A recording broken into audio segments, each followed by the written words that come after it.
spring in baseball. The homestand did feature some great pitching, a couple of walk-off wins, and some teams and things we've never seen before. So put a smile on your face. A win today will make it all feel better.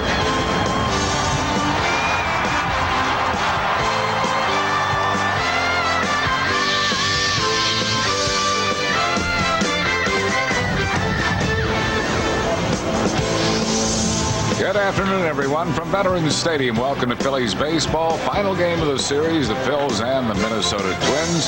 Sunny, warm day here at the Vet today. Harry Callis with Chris Wheeler and Larry Anderson. And Wheels interleague play was good on the road, not so good here at home. Yeah, they thought they'd play well at home, Harry, because they did. As you said, they played really well in that series on the road, but not so great here at Veterans Stadium, and that's an understatement. See what's happened so far. They would just like to win today to win the series. Look at the team batting average. Everybody points to pitching. It hasn't been pitching. It's a lack of offense. 3 extra inning games, and they're 1-2. And extra inning games you like to win at home. Now, last night in extra innings, Mike Lieberthal gave the Phillies a chance to get to extra innings. Their only run of the game hit that curveball of J.C. Romero for a home run in the 8th inning to tie the game. But then this funky hit by Matthew LeCroy down the right field line on a changeup off Dan Plesac for 1 run. And then with the bases loaded, Ricky Bottalico came in, a high breaking ball to Justin Moore, and he ripped it into left field. That scored 2 more, and the Twins would go on to win the game 4-1 in extra innings. But the problem in this homestand, as it has been all year, really is a lack of a consistent offense. You look at their numbers, and the team batting average is not that bad, but they just don't score runs, and they don't hit with runners in scoring position, and as a result, they don't score enough runs to win most well-pitched games. One of the pitchers, L.A., who could sue for lack of support is Randy Wolf. The Phillies haven't supported him with much in the way of offense. No, they haven't, Harry. In fact, 3 of his last 4 games have been quality starts, but his last 4 games, the Phillies have scored 8 runs. So, they've been getting good pitching. Randy Wolf's last time out threw the ball very well. He had pretty good command, helps himself on a line shot right back at him, but he was spotting his fastball pretty well, had a good breaking ball using both sides of the plate. But in the 7th inning, a walk led to the end of his night, and he really did pitch well. He should have fared better. There's been a number of games he's pitched this year that he should have won.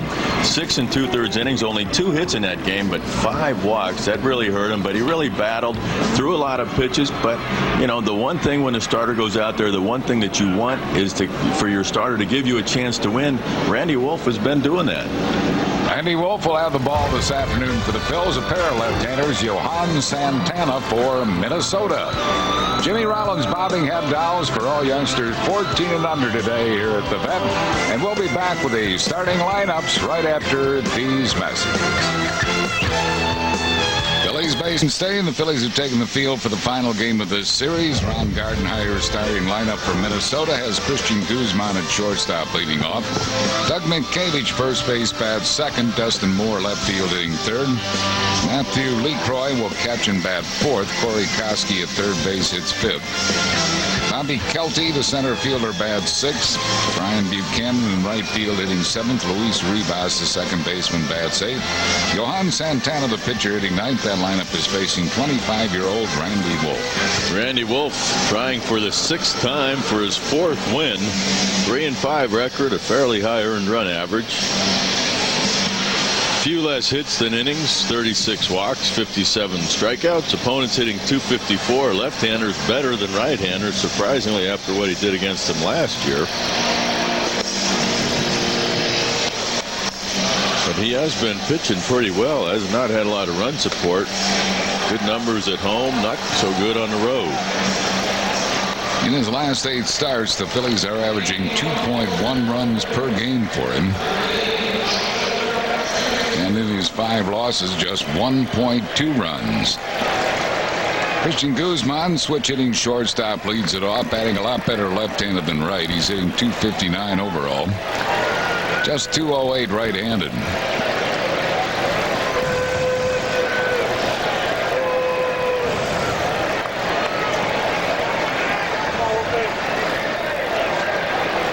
And Randy Wolf's first pitch of the ball game is pop foul out of play. 1 strike to Christian Guzman. The umpires tonight, young Kevin Kelly is behind the plate. Bruce Fleming, the crew chief, back with them at first base. Tony Randazzo at second and Larry Poncino at third.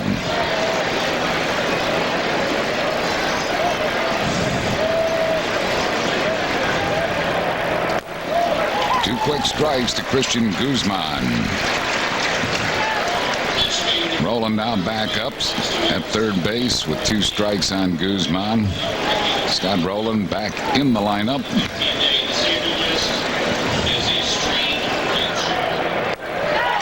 Guzman is caught looking. Randy Wolf starts it with a strikeout. 1 down here in the top of the first. That's the way to get it going. Get the Wolf back into it right from the get-go. A good fastball right there on the black. Randy Wolf getting 6.5 strikeouts per 9, but the walks 4.1 per 9 is a bit high. And here's a guy that will certainly take walks. Doug Mientkiewicz, third in the American League in getting bases on balls. He's hitting at .255. Lost a foul out of play. Mientkiewicz with 51 walks. Only Jim Thome and Carlos Delgado have more in the American League.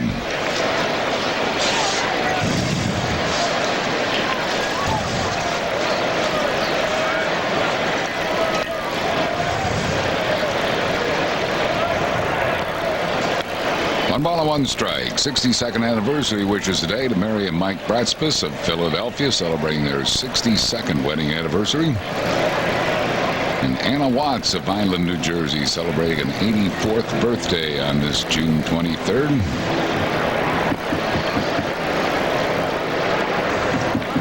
Two balls and a strike.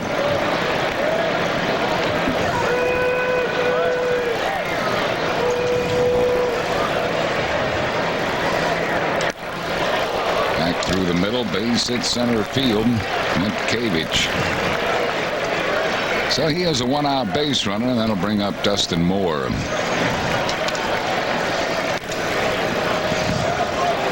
Last start, Randy Wolf, same thing. I guess this ball's out of his reach. I thought that ball was closer to him. The line shot right back through the middle. Snagged one of those in his last start. Moore hitting at .312. He has 5 homers, 19 RBIs.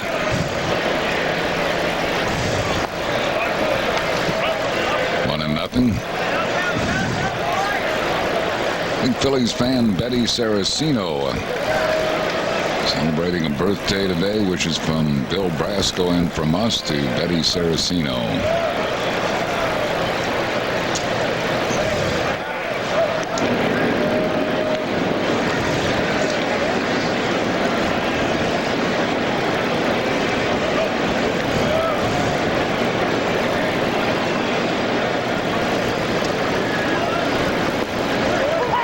Haven't been very successful in their running game. They've stolen 39, but they've been thrown out of the American League, leading 31 times. 1-1 the count to Dustin Moore.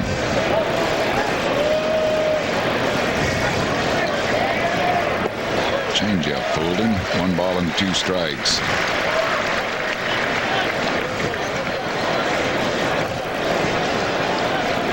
Twins have a 5-game lead in American League Central over the Chicago White Sox, and the White Sox are losing at Atlanta again in the second inning, 4-0. Wow. Atlanta's won 11 of their last 14. Putting some distance between themselves and the rest of the pack, and especially the Phillies. You can see the American League Central standings. White Sox 5 back, then Cleveland 6, and Kansas City and Detroit well back.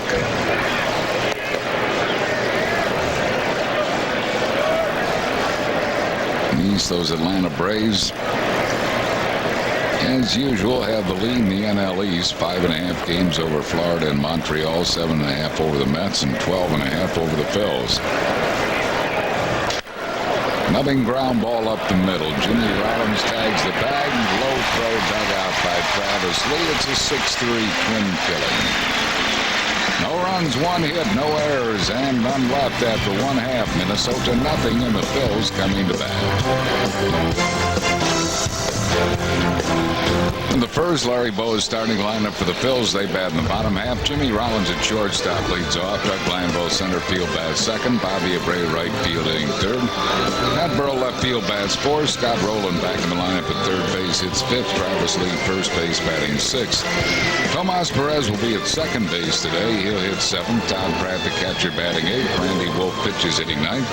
They're facing the 23-year-old left-hander Johan Santana.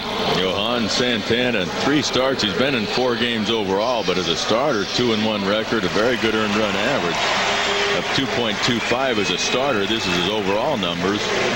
He's done a pretty good job for him. Left-handers have only 2 for 14 off him, hitting 143. Right-handers at 277. His fastball being in the low 90s, a good fastball. Got impressive stuff, but he can be erratic with that fastball. He's got a pretty good slider and changeup. Jimmy Rollins leads it off. J-Roll hitting at 269. Trying to snap an 0 for 18 skid.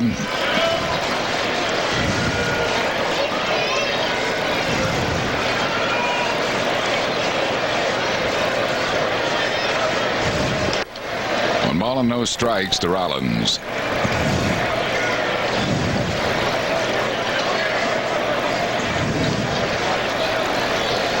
10th birthday wishes today to Lauren Figazzotto from Grandmom Antoinette, Grandpa Fred, and from us to Lauren Figazzotto. LaCroix having some problems there. He doesn't spend a whole lot of time behind that plate. So Santana's may have to wait a little bit. Phillies have had some serious offensive woes, and you look at Rollins, Anderson, Rowland, and Burrell in their last 102 at bats, 6 hits, 1 home run, no other extra base hits, a total of 4 RBIs. That pretty much tells a story about this offense right now. Top of the lineup has really struggled of late. 2 balls and no strikes to Jimmy Rollins.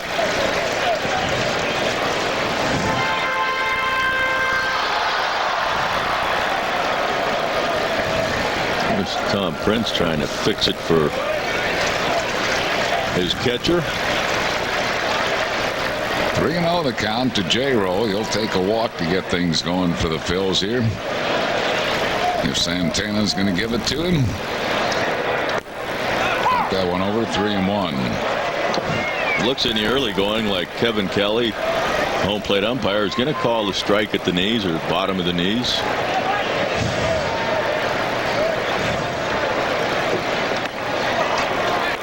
It's a full count now to Jimmy Rollins.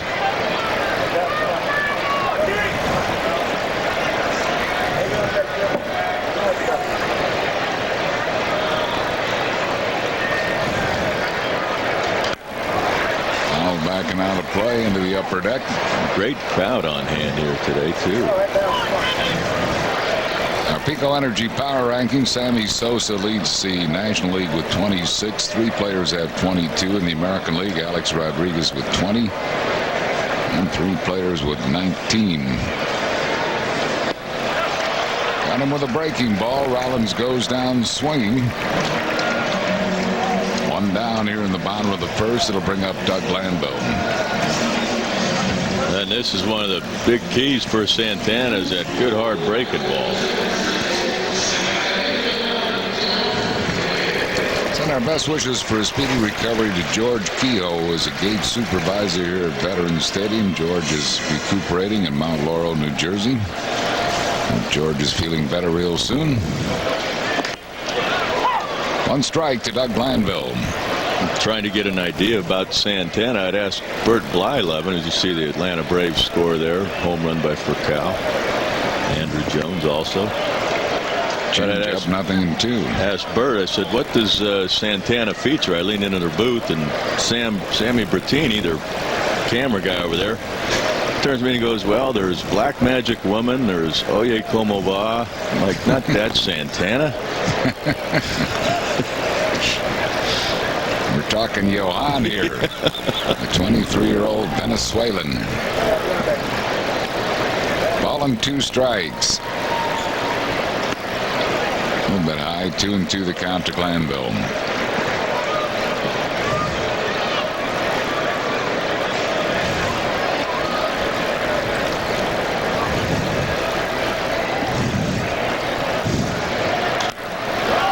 After the high pitch and fouls it off. Still 2-2.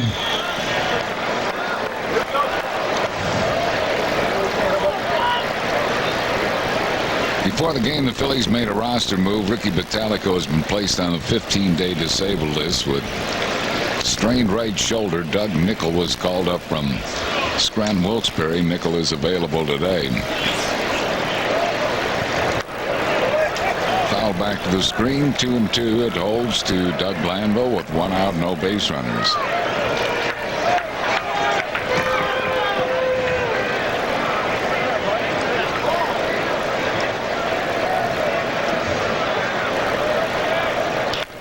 Ground ball third base. Koski gathers it up. Glanville out by his stride. That's 2 down here in the bottom of the first, and then we'll bring on Bobby Abreu. Abreu hitting a .305. Second in the league in doubles with 24. He's hit 4 homers, knocking 37. Ninth in the league in on-base percentage.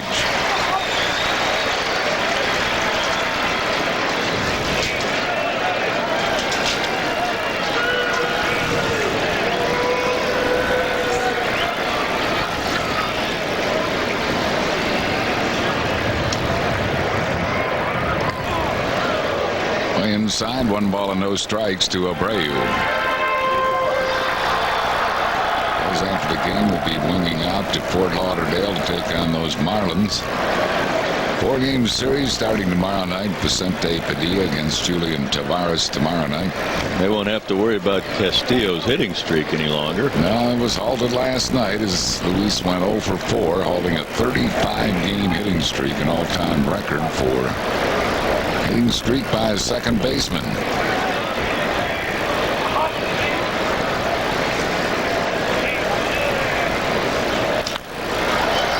Pops it in the air to shallow center field. Coming in is Kelty, and he puts it away. 1-2-3 inning for Santana. No runs, hits, errors, and none left. After 1, Phil's nothing, Twins nothing.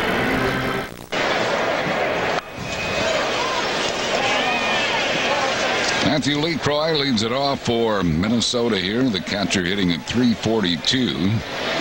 He was tearing them up at AAA Edmonton before being called up. .385 with 9 homers and 35 RBIs in 32 games at Edmonton. LeCroy is a 26-year-old in South Carolina. Line drive into right field. Abreu won't get this one. One hopping off the fence, and Abreu fields it well, and LeCroy will settle for a single. Nice play by Bobby out there. Plays it perfectly off the wall.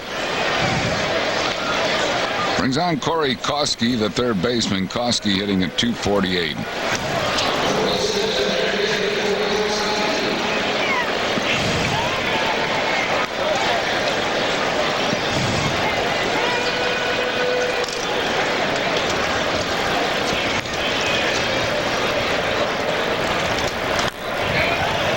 Off a curveball, 1 strike to Koski.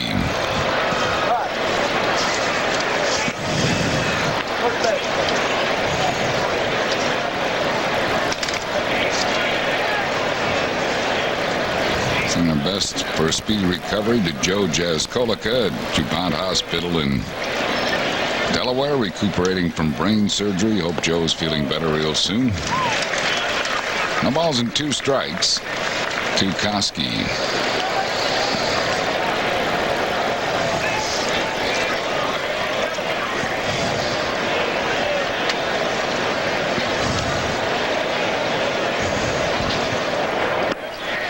Him with a fastball. Koski goes down swinging. The second strikeout for Randy Wolf. 1 down here in the second. This copyrighted telecast is presented by authority of the Phillies and may not be reproduced nor retransmitted in any form, and the accounts and descriptions of this game may not be disseminated without the express written consent of the Phillies. Here's switch hitting center fielder Bobby Kelty. Kelty hitting at .325.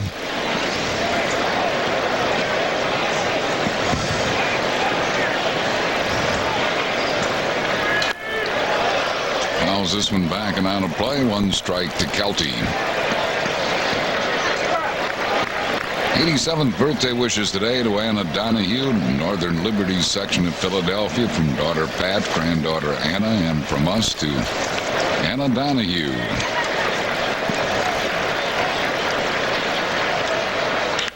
Line drive, left center field. Burrow can't hang on. Moving up to second base is Lee Croy, close to a great catch by Pat Burrow, who gets a round of applause for his effort. A base hit for Kelty. That's a tremendous effort. That's obviously extra bases, maybe a run in for Minnesota. You could see him how mad he was when he gets up and he just slams his fist into his glove. I mean, he wants to make the play. That's a heck of an effort right there. Actually, the ground knocked the ball loose. So the Twins have 2 men on base, 1 out for Brian Buchanan. Buchanan hitting at .261. First round draft pick out of the University of Virginia, 94. Curveball, smothered foul. What a play by Al Newman. Al Newman had to get away, get the boiler out of the way, and once having done that, he was able to make a great play. Pretty good infielder in his day. Yes, he was.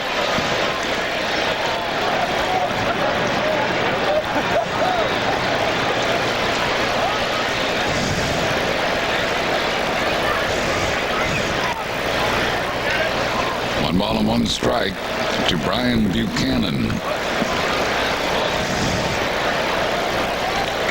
You're thinking double play, ground ball. This guy, for a big guy, can really run. Yeah. He really gets down the line.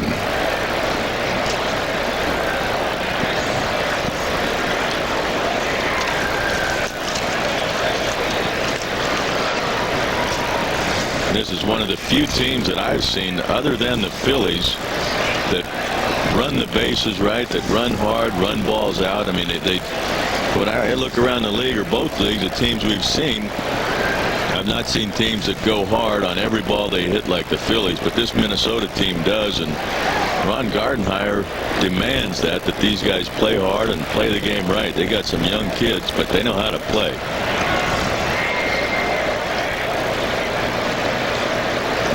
Ball and a strike to Buchanan. He's a first-year manager. Bouncing ball, chopped. They're going to get 1. They're probably not going to get 2. A chance to get 2, but they get Kelty at second base.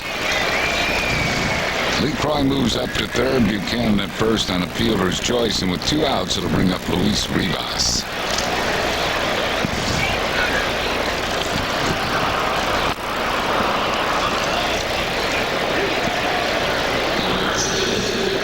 Rivas having a pretty good year. He's hitting at .293. 22-year-old second baseman.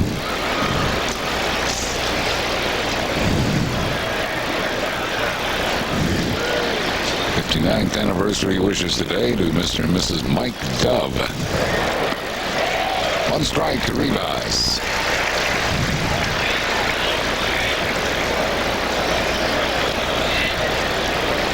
Third base coach Al Newman hit 1 home run in his career. And the day he hit his lone home run, Bob Warner hit 4 of them. So nobody paid much attention to Al Newman's homer. Got overshadowed just a bit. A little bit. All on a strike to Rivas. Off-speed pitch that he beats foul. 1 ball and 2 strikes.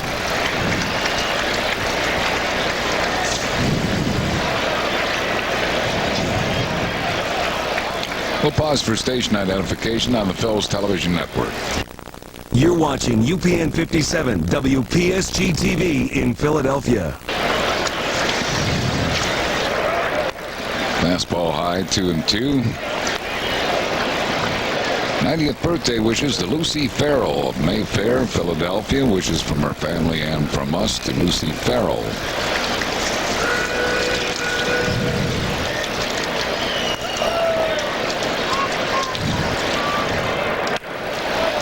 Bobby Abreu has a long run, and he's there and makes the catch in foul ground. Nice play, Bobby Abreu. That will retire the Twins here in the second. No runs, 2 hits, no errors, 2 left. We go to the bottom of the second. It's a 0-0 game. Burrow leads off for the Phils. Burrow hitting at .293. 17 homers. He has knocked in 48.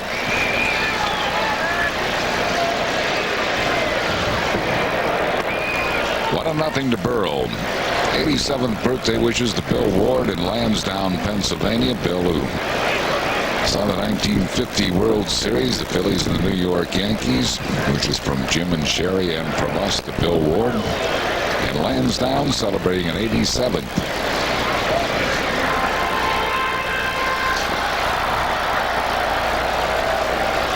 One of them on the count to Burrow.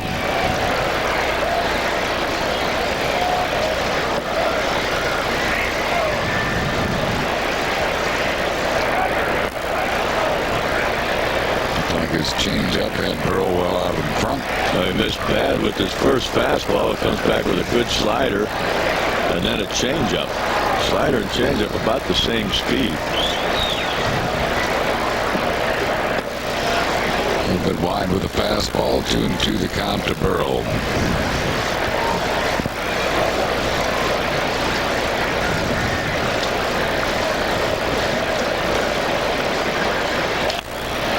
Ball shortstop, Guzman. Wide throw, Burrow out at first base. Bruce Fleming ruling that Minkevich held the bag, and Tony Scott arguing a little bit. Larry Poe is going to come out. If he did hold the bag, it was a miraculous play by Minkevich on the wide throw by Guzman.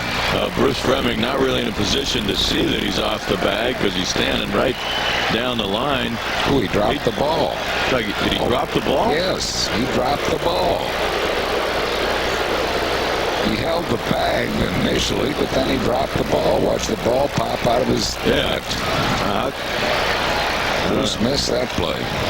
Maybe Bruce is saying that he caught the ball with his foot on the bag, and then when his glove hit the ground, he dropped it. But I mean, you have to have control of it also. So they got a break there. One out. Here is Scott Rowland. Back in the lineup after a few days off with that swollen ankle, hitting at .237. On strike to Rowland.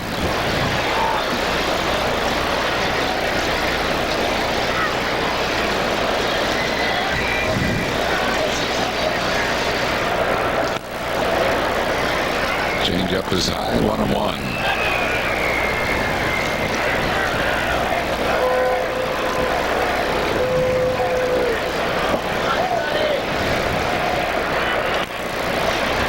Chopped foul. 1 ball and 2 strikes to Rowland.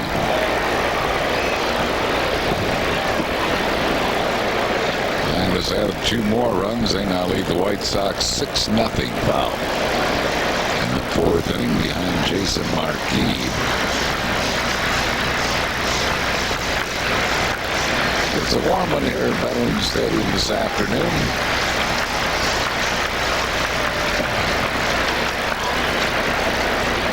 Ball and 2 strikes to Scott Rowland.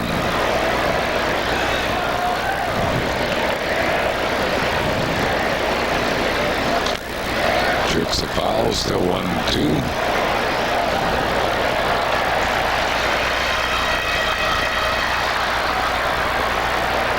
Souvenir for that young man.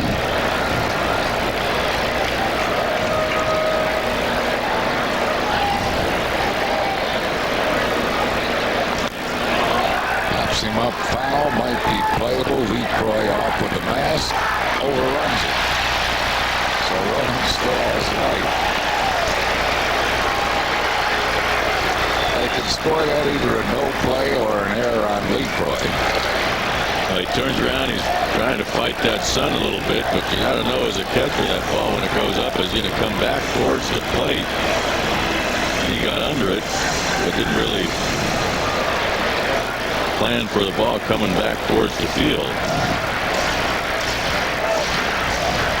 But Valley scored at no play. 1-2 the count to Scott Rowland.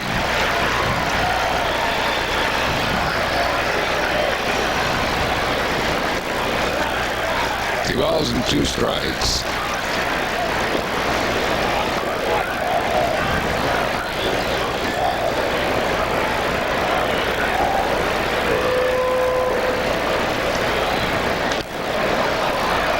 That's a foul out of play. Still 2-2 to Rowland with 1 out, no base runners. It's only the second game that LeCroy has caught this year. He spent most of the year at Edmonton when he was tearing them up. LeCroy they got as a sandwich pick in '97 for the loss of Travis Lee when they couldn't sign Travis Lee.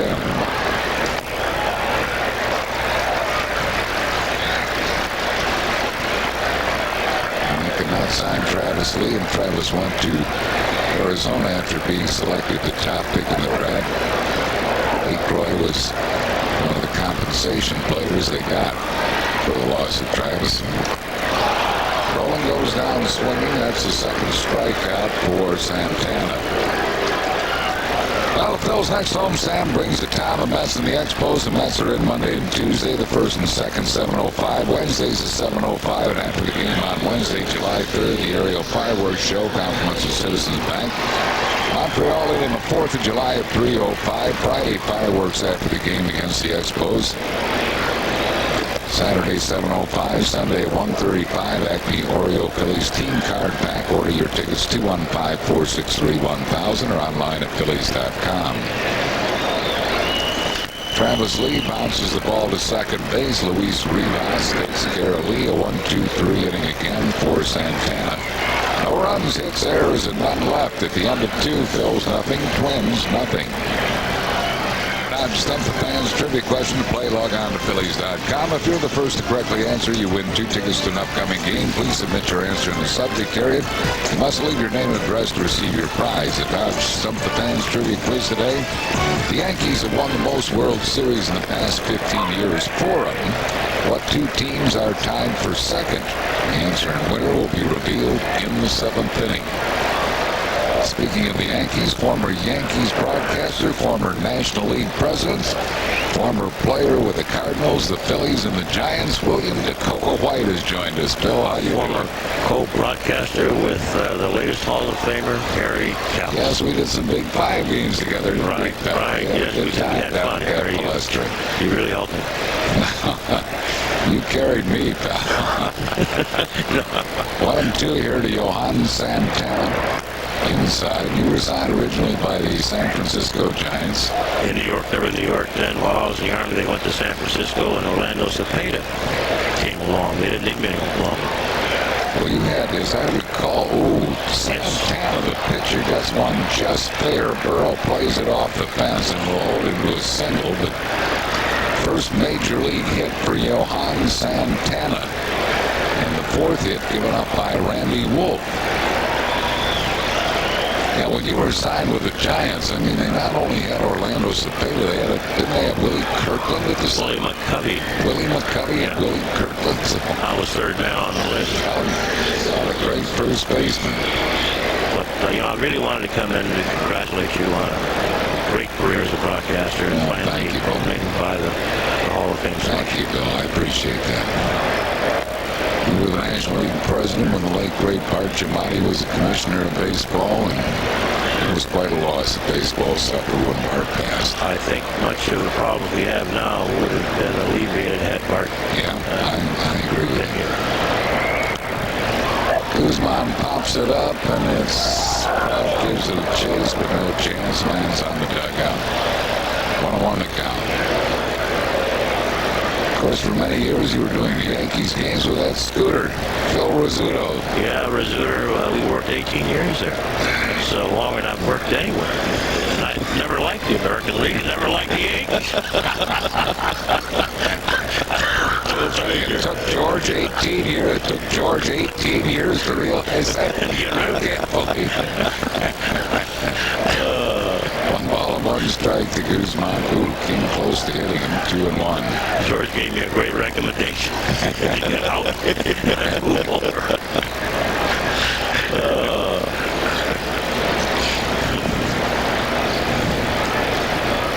2 balls and a strike here to Guzman. Santana at first base. Guzman pops another foul. What are your recollections of your playing days here in Philadelphia? They were great. I was just talking to Dave Montgomery, and I mentioned Dave when they sent me here. I didn't want to play here. We were at the old stadium over there, and they gave me a locker right over a French drain. Oh, but I really love. I'm still here. Like that's 34 years ago. Oh, they almost hit him before. Oh, Guzman, come on. It's like Wolf's trying to hit you. What kind of reaction is that?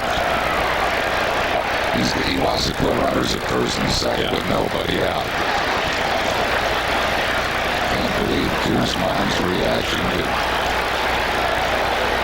It's a little bit absurd. The game has changed. Oh, yes, man. Gee. Well, you were there with Gibson, were you not? Sir, with Gibson and Drysdale and Stan Williams. Well, Guzman's reaction is a total overreaction. The only question is now with his pitcher, since he reacted this way, Santana feel like he has to retaliate. I think it's important you protect your players, but there also comes a point where you have to think about intent. And what's he doing there? He's not trying to hit him. He's trying to pitch inside. He threw a pitch inside earlier. It was close, but it hits him in the cheeks. It's not up at his head. But, I mean, Bill, you play. I mean, when pitches were at your head. Well, yeah. And that was part of the game. They sent a nice message. Yeah. No, I mean, they didn't throw behind you. They just wanted to back you off. Right. You got out of the way. That's one thing I from watching it when I was younger and seeing it today and playing it. Players today, they just turn and let it hit them. Back then, you got out of the way. You run Better back. get out of the way. Yeah. Yes. And you also knew when you were going to get hit. With no outs, nobody's going to throw at you with a man at first base. 1 ball and no strikes to Minkevich, who singled his first time up. 1-1 to count to cut Minkevich. This booth has had a lot of Hall of Famers. Yes. Byron Sound. Richie. Swideness, I played many years for the St. Louis Cardinals, and we were all saddened by the passing of Jack Buck, who was one of the all-time great announcers in baseball. Jack was working there when you were playing there, or was it Harry Carey? Both were working there when I played there, and Harry got me started in broadcasting, and Jack taught me how to broadcast. Jack was certainly great with young broadcasters.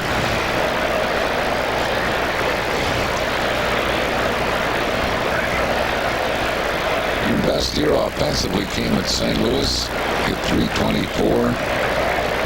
Was that 64, 63? I think it was 62.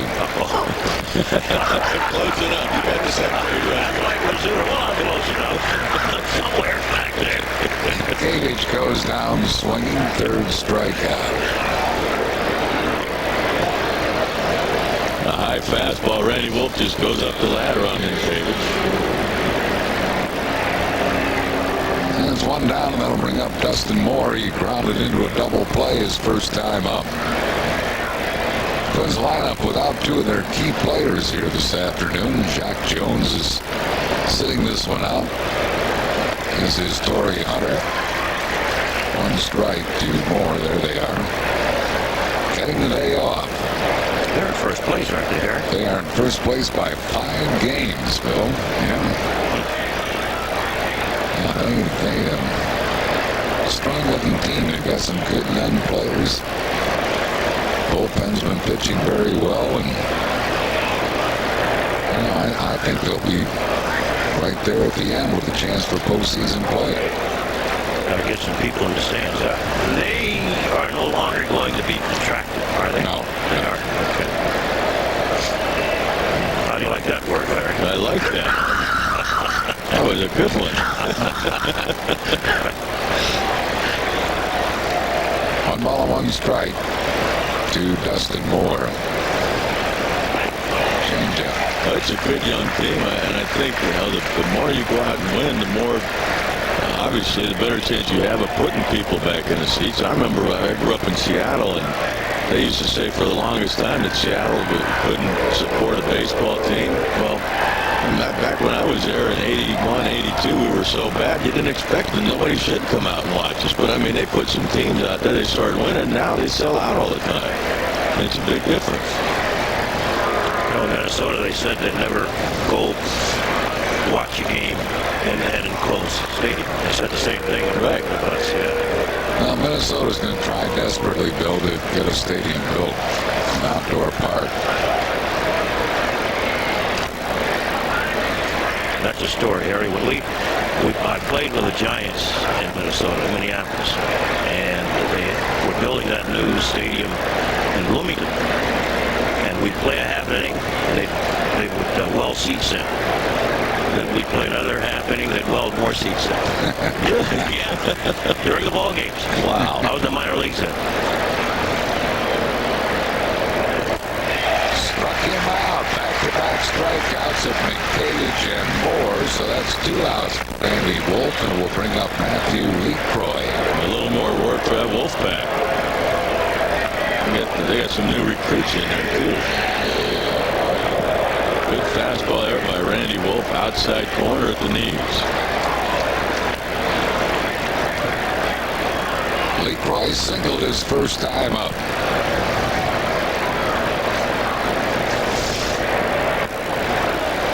Oh, 1-0. What was your last year in St. Louis? 1967, I went back. Big Divine wanted me to manage down in Tulsa, and then perhaps come up and take the job in St. Louis. But I really never wanted to do anything where my job depended on 25 Right. feet. Never wanted to manage him. No. I think that's managing today has got to be one of the toughest things in the world to do. As you know, Bill, the game's easy up here. Oh, yeah, a lot easier up here than down Not there. quite so easy down there. 1 ball and 1 strike. That's what I found out. The longer I'm up here, the better I was. Yeah. You'll find out that's actually the case. I mean, people are going to think that. You know? Hey, that's Larry Anderson. He broadcast for the Phillies.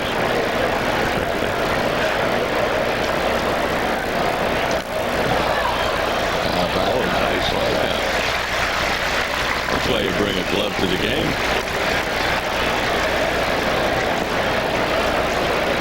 This man, he's all over this foul ball. Nice job.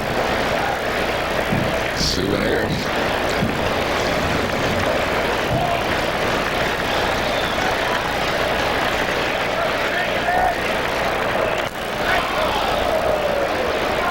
Down and in, 2 balls and 2 strikes. Remember growing up, I played box baseball, and we had league. We had a league. We had teams. We did box scores, not out of the paper. We had our own game and kept track. And my favorite team was the St. Louis Cardinals. It really was. He'll bounce it right back to Randy Wolf, and he will tag Leacroy in the base path. So Wolf gets out of the jam. No runs, 1 hit, no errors, and 2 men left. We go to the bottom of the 3rd. Twins nothing, Phillies nothing.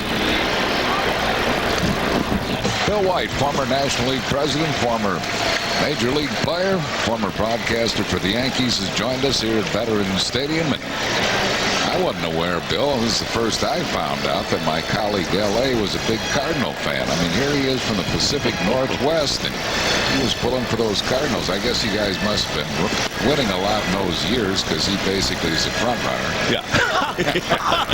They were winning a lot. Well, you know, also that for a long time, St. Louis was the most Western team. And that's the only games that they got probably out on the West Coast. Harry Carey. Yeah, they had that Julian Javier. Second base, they had Dow Maxfield at short, Ken Boyer at third, Brock, Flood. The guy that Julian Javier always hated to face was Hoey Hay. Joey J. Yeah. Sorry. Sorry. I thought you were talking back from your Hawaii days trying to say aloha. Tomas Perez beats a foul. No balls and 2 strikes. You know, Harry and I had a lot of fun doing those big 5 games. Oh, I bet. When did you do that? When was that? That would have been in the, early, late 60s? No, probably mid-70s, early 70s. Yeah, I first came here in 71, so it would have been. Tomas Perez goes down swinging. Why don't you grab a bat, Bill? Boy, these Phillies bats have been silent of late. Well, that's all. That'll turn around. Sometimes you try to do too much, I guess. Here's Todd Pratt hitting at .391. It's tough, too, Harry, when you're facing pitchers you've never seen before. In this instance. You never like to face a guy that you've not seen. Not at all. I like to give it a poke. That's why I've always felt like. To me, it's hard to change leagues.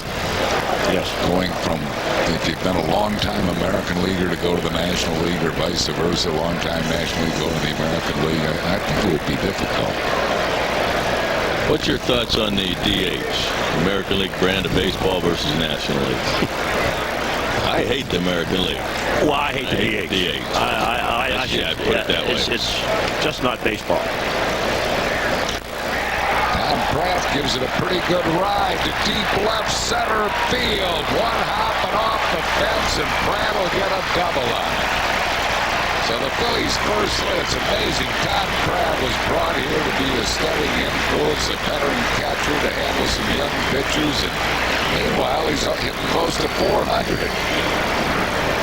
He's been swinging Tony Taylor. I've roomed with quite a few people.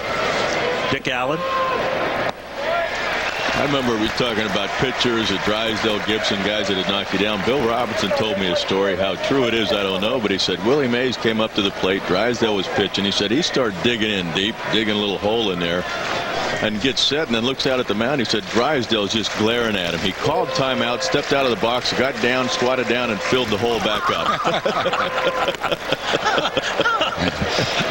That probably happened. 3-2 the count to Randy Wolf.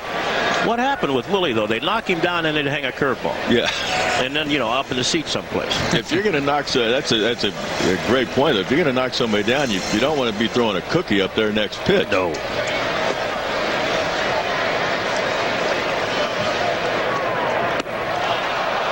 Wolf goes down swinging. That'll be the 3rd strikeout for Santana, and it'll bring up Jimmy Rollins. Like Randy probably chase ball 4 here. Yep, that's high. I don't know. They're calling that a high strike now, aren't they? Or are they? Not that high. Not that high? No. Oh, okay. So, rarely anything over the belt are they calling. Well, that's the way it was before. Yeah. But that's the inconsistency of that. Has been, some umpires, when they first brought it in, they called it, some didn't, and, some of the veteran umpires basically, I think, said, I'm not changing my zone. This is what I've always done, and I think, as a hitter or, as a pitcher myself, the one thing you need is consistency. Right. You like to know what is a strike and what's a ball from both sides. Jimmy Rollins bobbing head dowels today, and some fans out in left field in the upper deck are really asking a bit much of Jimmy. Yeah. Got a sign out there, hit it to us, J-Roll, and the sign's way up in the 700 level. I mean, there it is. Yeah, right. What J-Roll wants to do is just get a hit here and haul an 0 for 19 skid. Yeah, you see that sign out there on top of the screen. That's Big Mac can't even hit him that far. 1 ball and 1 strike.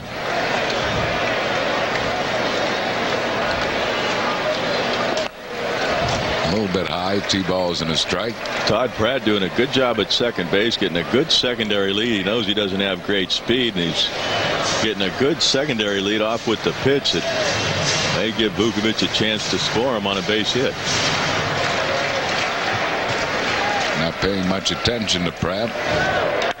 Ground ball. Ooh, gobbled up by Guzman. Throws out Jimmy Rollins. And that'll be it for the Phils in the third. Bill White, thanks so much for stopping by. Great to see you. Thank you, Harry. Thank you, Larry. And congratulations again. Great honor. Great broadcaster. Appreciate it. After 3, it's a 0-0 game. Chris Wheeler will be joining Larry Anderson in the 4th. And there is Brandon Duckworth, who pitched so well here the other night. Nice talk with him before the game. And he said they had a plan, Andy, with all those left-handed hitters in there to throw that fastball at them and bring it back over the plate, see what happened. He said Todd Pratt kept making him throw it, and it really worked out. Certainly worked. Well, you got to be able to put it where you want, and he was able to do that. Yeah, it was, as you say so many times, though, in this business, it's nice if you have a plan. Exactly. When you go out there, and that's what they did. Nice delivery here from Rita's Water Ice on a beautiful day at Veterans Stadium. As we have some of that in here. That ball is hit a long way to center, and Glanville watches it go into the seats. Corey Koski, that ball just kept going and going and going. He thought he had it for a while, and it turns into a center field home run for Koski, his 7th of the year, and it's 1-0 Twins. That got carried out. That was a fly ball to deep center. Might have been to the track, but that was not a home run to center field into the seats without the. I mean, that ball went in the seats. Yeah, they don't go in the seats here very often.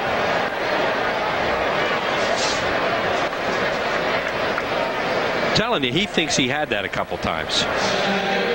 Wow. You saw the way he went after it. And Doug Glanville usually gives you a pretty good idea if a ball's going to stay in the ballpark. And that had to shock him, too. Swing and a miss by Kelty, the center fielder today. He has a base hit his first time up. So the first run of the game is a center field home run by Corey Koski. And there he is. And that is only the second left-handed home run, or second home run that Randy Wolf's thrown to a left-handed batter this year. Down the line, and it is foul and out of play.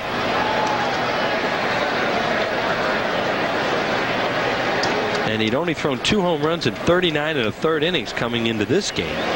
So the long ball has he's really been getting hurt by the long ball, and that ball hit by Koski was one of those summertime, daytime homers.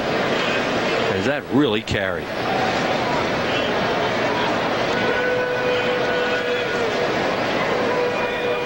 Minkiewicz talking to Koski there, saying, "Did you get all that?"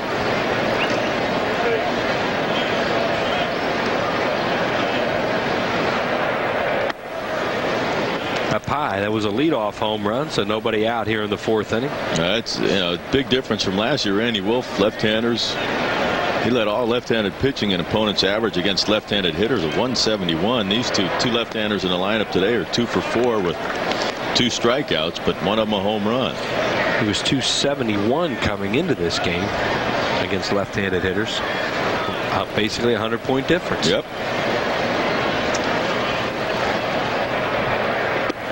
Good pitch on the inside corner. I mean, they've done a good job today, both of them, Pratt and Wolf, of moving the ball around and changing speeds. Phillies team card pack will be on Sunday, July the 7th, 1:35. Phillies in Montreal celebrate the end of the July 4th holiday with a Phillies game. Fans 14 and under will receive a free Phillies card pack, compliments of Acme and Oreo. Great way to spend a day with family and friends right here at the Vet. 215-463-1000. Anytime online, Phillies.com. That's Sunday, July the 7th, 1:35. Phillies in Montreal. I actually said 2 for 4. You count the pitchers, 3 for 5. 3 for 5. Left-handers. Yeah. That's right. The pitcher Santana had that chalk line shot down the left field line for his first major league hit. Buchanan hits one way up in the air. Who wants it? Who sees it? Roland does. Scott comes down the line in foul territory. 2 outs. That was a big league pop-up. Now you see Randy Wolf did a good job there. It was right in between Pratt and Roland, probably closer to Pratt, but Wolfie comes in there and directs traffic, and he starts hollering. He looks down, sees Pratt, sees Roland, and then calls Roland's name, so he knows he's in the clear and able to just stand there and make the catch. Well, we used to always say comfortably it's a tough play for a catcher because they don't wear sunglasses, but a lot of them do now. Because you used to have to wear baseball sunglasses, and the catcher couldn't do that, but now they wear the regular glasses. Pratt doesn't, and you could tell when he turned around and looked up, he couldn't find it. Scott Rowland has Nor did he want to. Nor did he want to. Right. It's a much easier play for a fielder. There's Todd. Don't some of the new masks have the sunglasses built in? Those they have a visor. Black visor. Yeah. Because, I mean, that used to be something for a catcher. I mean, you never saw a catcher flip off a mask and have sunglasses, but now some of them catch with them. There are those styling type of sunglasses made by different companies. A lot of them wear the Oakleys. That was Pierzynski, not playing today. He's a catcher. 2 balls and 1 strike to Rivas. He could just look on today on a smoking hot afternoon, happy he's not out there. Changeup off the end of the bat to Tomas Perez. And after the home run, Randy Wolf puts him down in order. 1 run on the home run to center by Corey Koski, a hit. No errors and nobody left. It's 1-0 Twins.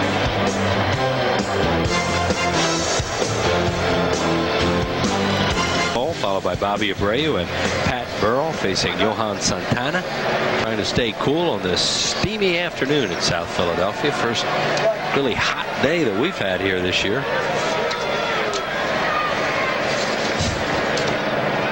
Doesn't look like the guy was really dressed for the elements. Like a very thick jersey down there.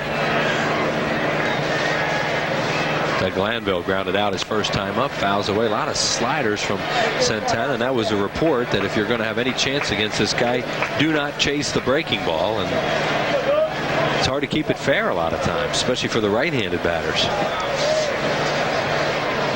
Good slider, good changeup. That makes his fastball seem that much harder. That ball smokes the home plate umpire Kevin Kelly. He shakes it off. 1-2. Santana is from Venezuela. Tovar Merida in Venezuela. And used to be a reliever, now a starter. There's the foul off the mask of the home plate umpire.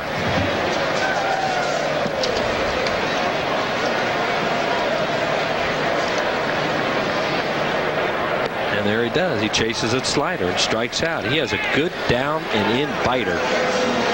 You saw Doug swing over it. It's time now for today's Citizens Bank Not Your Typical Fan. Each game will scan the crowd to find a fan or fans who set themselves apart from the rest. Mesa's faces back in the crowd.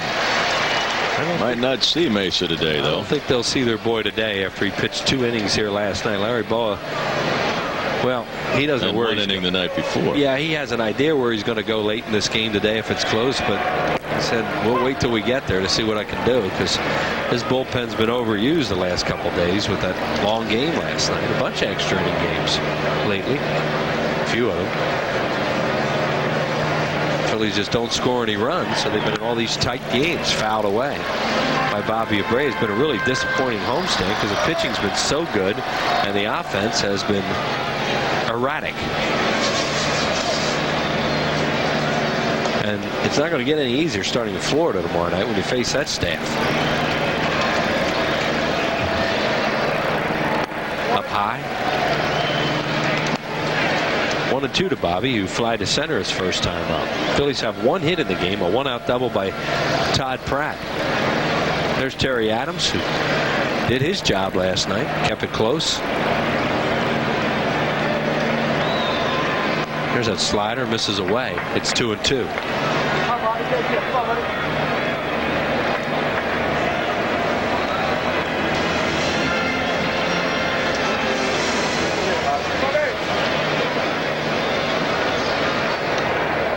Another one and miss with it. 3-2. Ooh, the scouting report on him by Hank King was right on the nose. There's Burrell. He will use that slider as his out pitch, and he uses it a lot.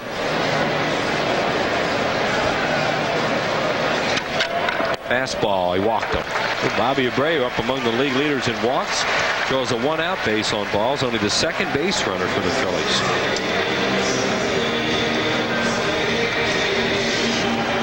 BPS number 4 coming up Thursday, July the 18th at 1:05. The Phillies and the Cubs. It's the 4th of 5 midweek, midday Fun in the Sun Citizens Bank Business Person Specials. Thursday, July the 18th, 1:05. Phillies and the Cubs. 215-463-1000. Anytime, real time online at Phillies.com. You're a Sammy Sosa fan. Only 2 visits by the Chicago Cubs to the vet this year. And that, of course, one of them. Pat Burrell battling at 0-for-12 right now. Grounded to short, and it looked like the ball might have come out of the first baseman's glove, Minkevich, when he hit the ground, but he was called out anyway.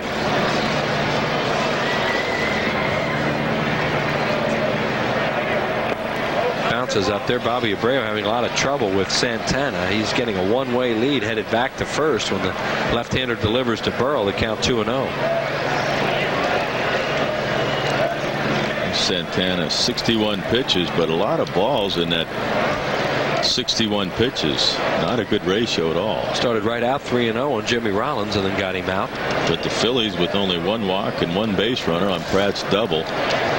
Abreu's walk right here, only the second base runner they've had. Well, not only haven't they hit, but I mean they're just not doing a very good job with on base percentage, even walking. Other than maybe a Giambi or Burrell once in a while.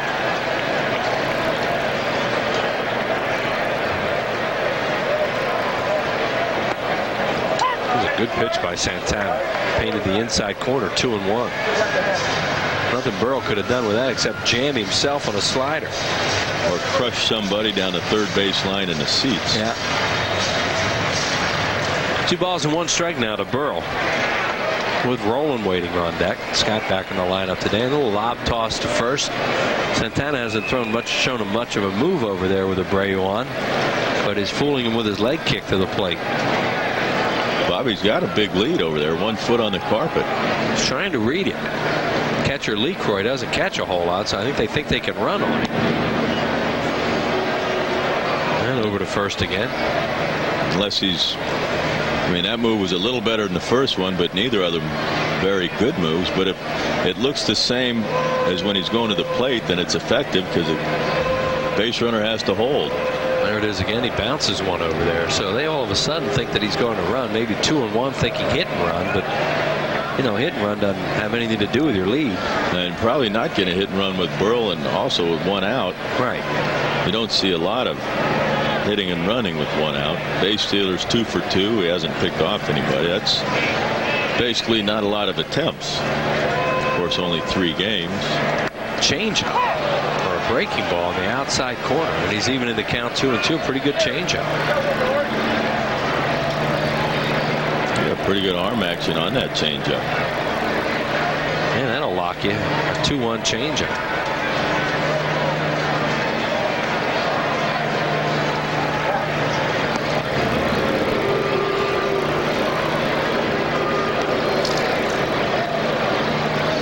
LeCroy takes a look in the dugout. They may be trying to help him out by throwing over there, and those signs coming from the dugout to throw over to first. 2 balls and 2 strikes. And Burrell hits another wicked foul. Same guy. My friend Tom Yuka caught that again. That's Dr. Tom Yuka down there, and he's an old dreamweaker, an orthopedic surgeon from Harrisburg, and he caught 2 of them today.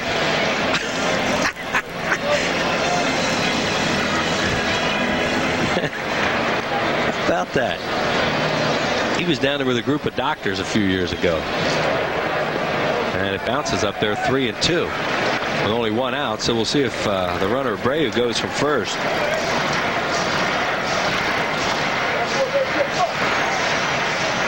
There's Scott Rowland on deck. I think I'd take my chances having him run. Try and make something happen.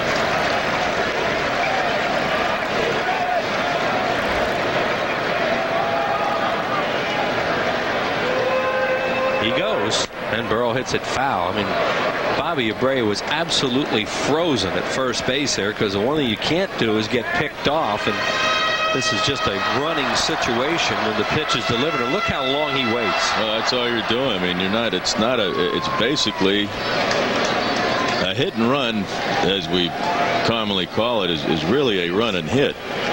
In this situation, it's a hit and run. If you wait for the pitch, or it's a pitch and run, you wait for him to throw the ball before you go. And back-to-back walks. Put 2 on with 1 out for Scott Rowland, who struck out on a high breaking ball his first time up. Scott back in the lineup after being out for a few days with a sore ankle.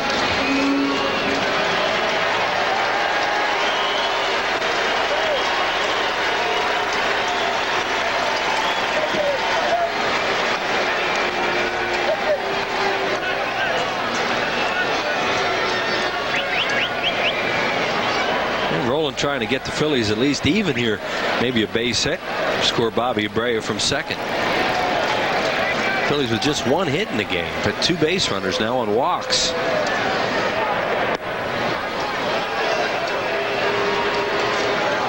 Fastball 0-1.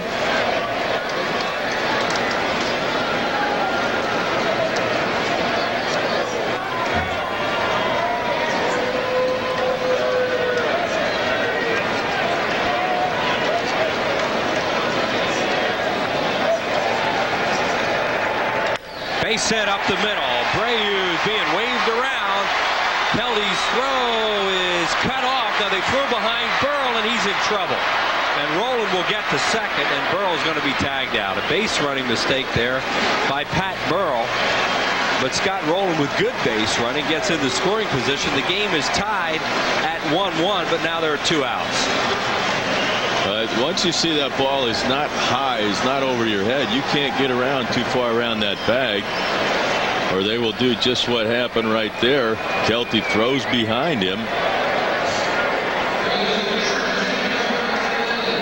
and Burrell just stuck in no man's land. Even with the bobble, they were going to get Burrell at third, so he gets in a rundown. At least after making a mistake, he gets in a rundown and allows Scott to get into scoring position. And Travis Lee, the batters. The game is now tied at 1. And down low, Scott Rowland knocks in his 40th of the year, and that RBI single to center. So the 2 walks cost Santana at least 1 run. Phillies trying to take the lead and get Rowland back in from second. And Lee takes a breaking ball. He grounded the second his first time up. Strike 1, 1-1. Well, part of that base running mistake might have something to do with the fact that a lot of these guys haven't been on base in a while. Oh, the unfamiliarity of it, huh?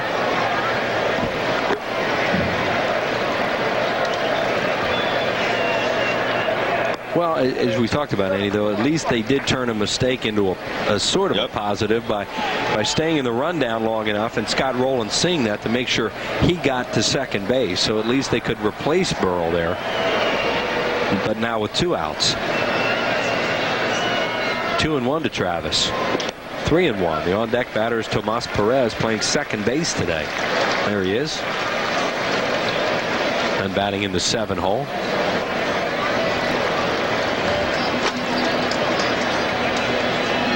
There's Marlin. Not playing today with a left-hander, Santana on the mound. Tavares tomorrow night in Florida, so he'll be back in the lineup. Tavares a right-hander. Lee swinging a foul tip. 3 balls and 2 strikes out onto by the catcher. A lot of pitches this inning for Santana. 25 of them. 75 total pitches to this point. 3 balls and 2 strikes now to Lee. Pop up. Third base side. Lee Croy. And oh my. Boy, they don't get to that ball. Koski couldn't get there. It's more the catcher's play, and he's an inexperienced catcher, as Matt Lecroy. He's basically in there for his offense today, and he couldn't get to it or didn't see it, and the Phillies get another huge break. Well, you see him run over there, and the first thing he does is looks over at Koski to see if he has it. Koski's looking at him. Koski couldn't get there, I guess. Well, Koski's back, Andy, with 2 outs and a left-handed batter. He's playing way over. Now that was really, and it wasn't hit all that high. I mean, if anybody could get to it, it had to be the catcher. So that's the second ball that's dropped like that today. You miss one like you did the first time right behind the plate, and you're probably a little tentative to go after anything else. Yeah, you hope you get called off. 3-2. And he lost him. So they don't score an error on the play, of course. They just score no play, but the Phillies get a huge break, and the inning remains alive for Tomas, who struck out his first time up.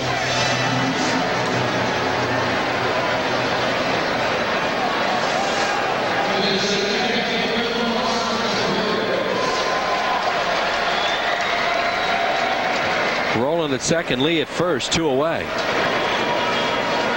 We're in the bottom of the fourth, tied at 1. As Scott Rowlands knocked in the tying run in this inning. And Tomas, a little humpback liner right at the first baseman, Minkiewicz. And that'll end the inning. Phillies get a run in the inning on 1 hit, no errors, and 2 men left on base. We're through 4, tied at 1. 1, Phillies 1. We go to the top of the 5th. A great pleasure to introduce actor, producer, director, and big baseball fan, Rob Reiner. Hey, Chris, how you doing? Good. Nice to see you. Good nice to be here. To have you in Philadelphia finally. It's great to be in Philadelphia. It's great to be at the ballpark, wherever. There's the pitcher, Santana. It's a big high pop-up left side. Jimmy Rollins waits and a little snow cone. A little ice cream cone on that one. Now, when you were going to come in here today, they asked me, does he know anything about baseball? I said, are you kidding me? Yeah. No, I know a little bit about it. Oh, you've been a little amateur manager throughout your career. Yeah, no, every year I take my son and his friends on a baseball tour.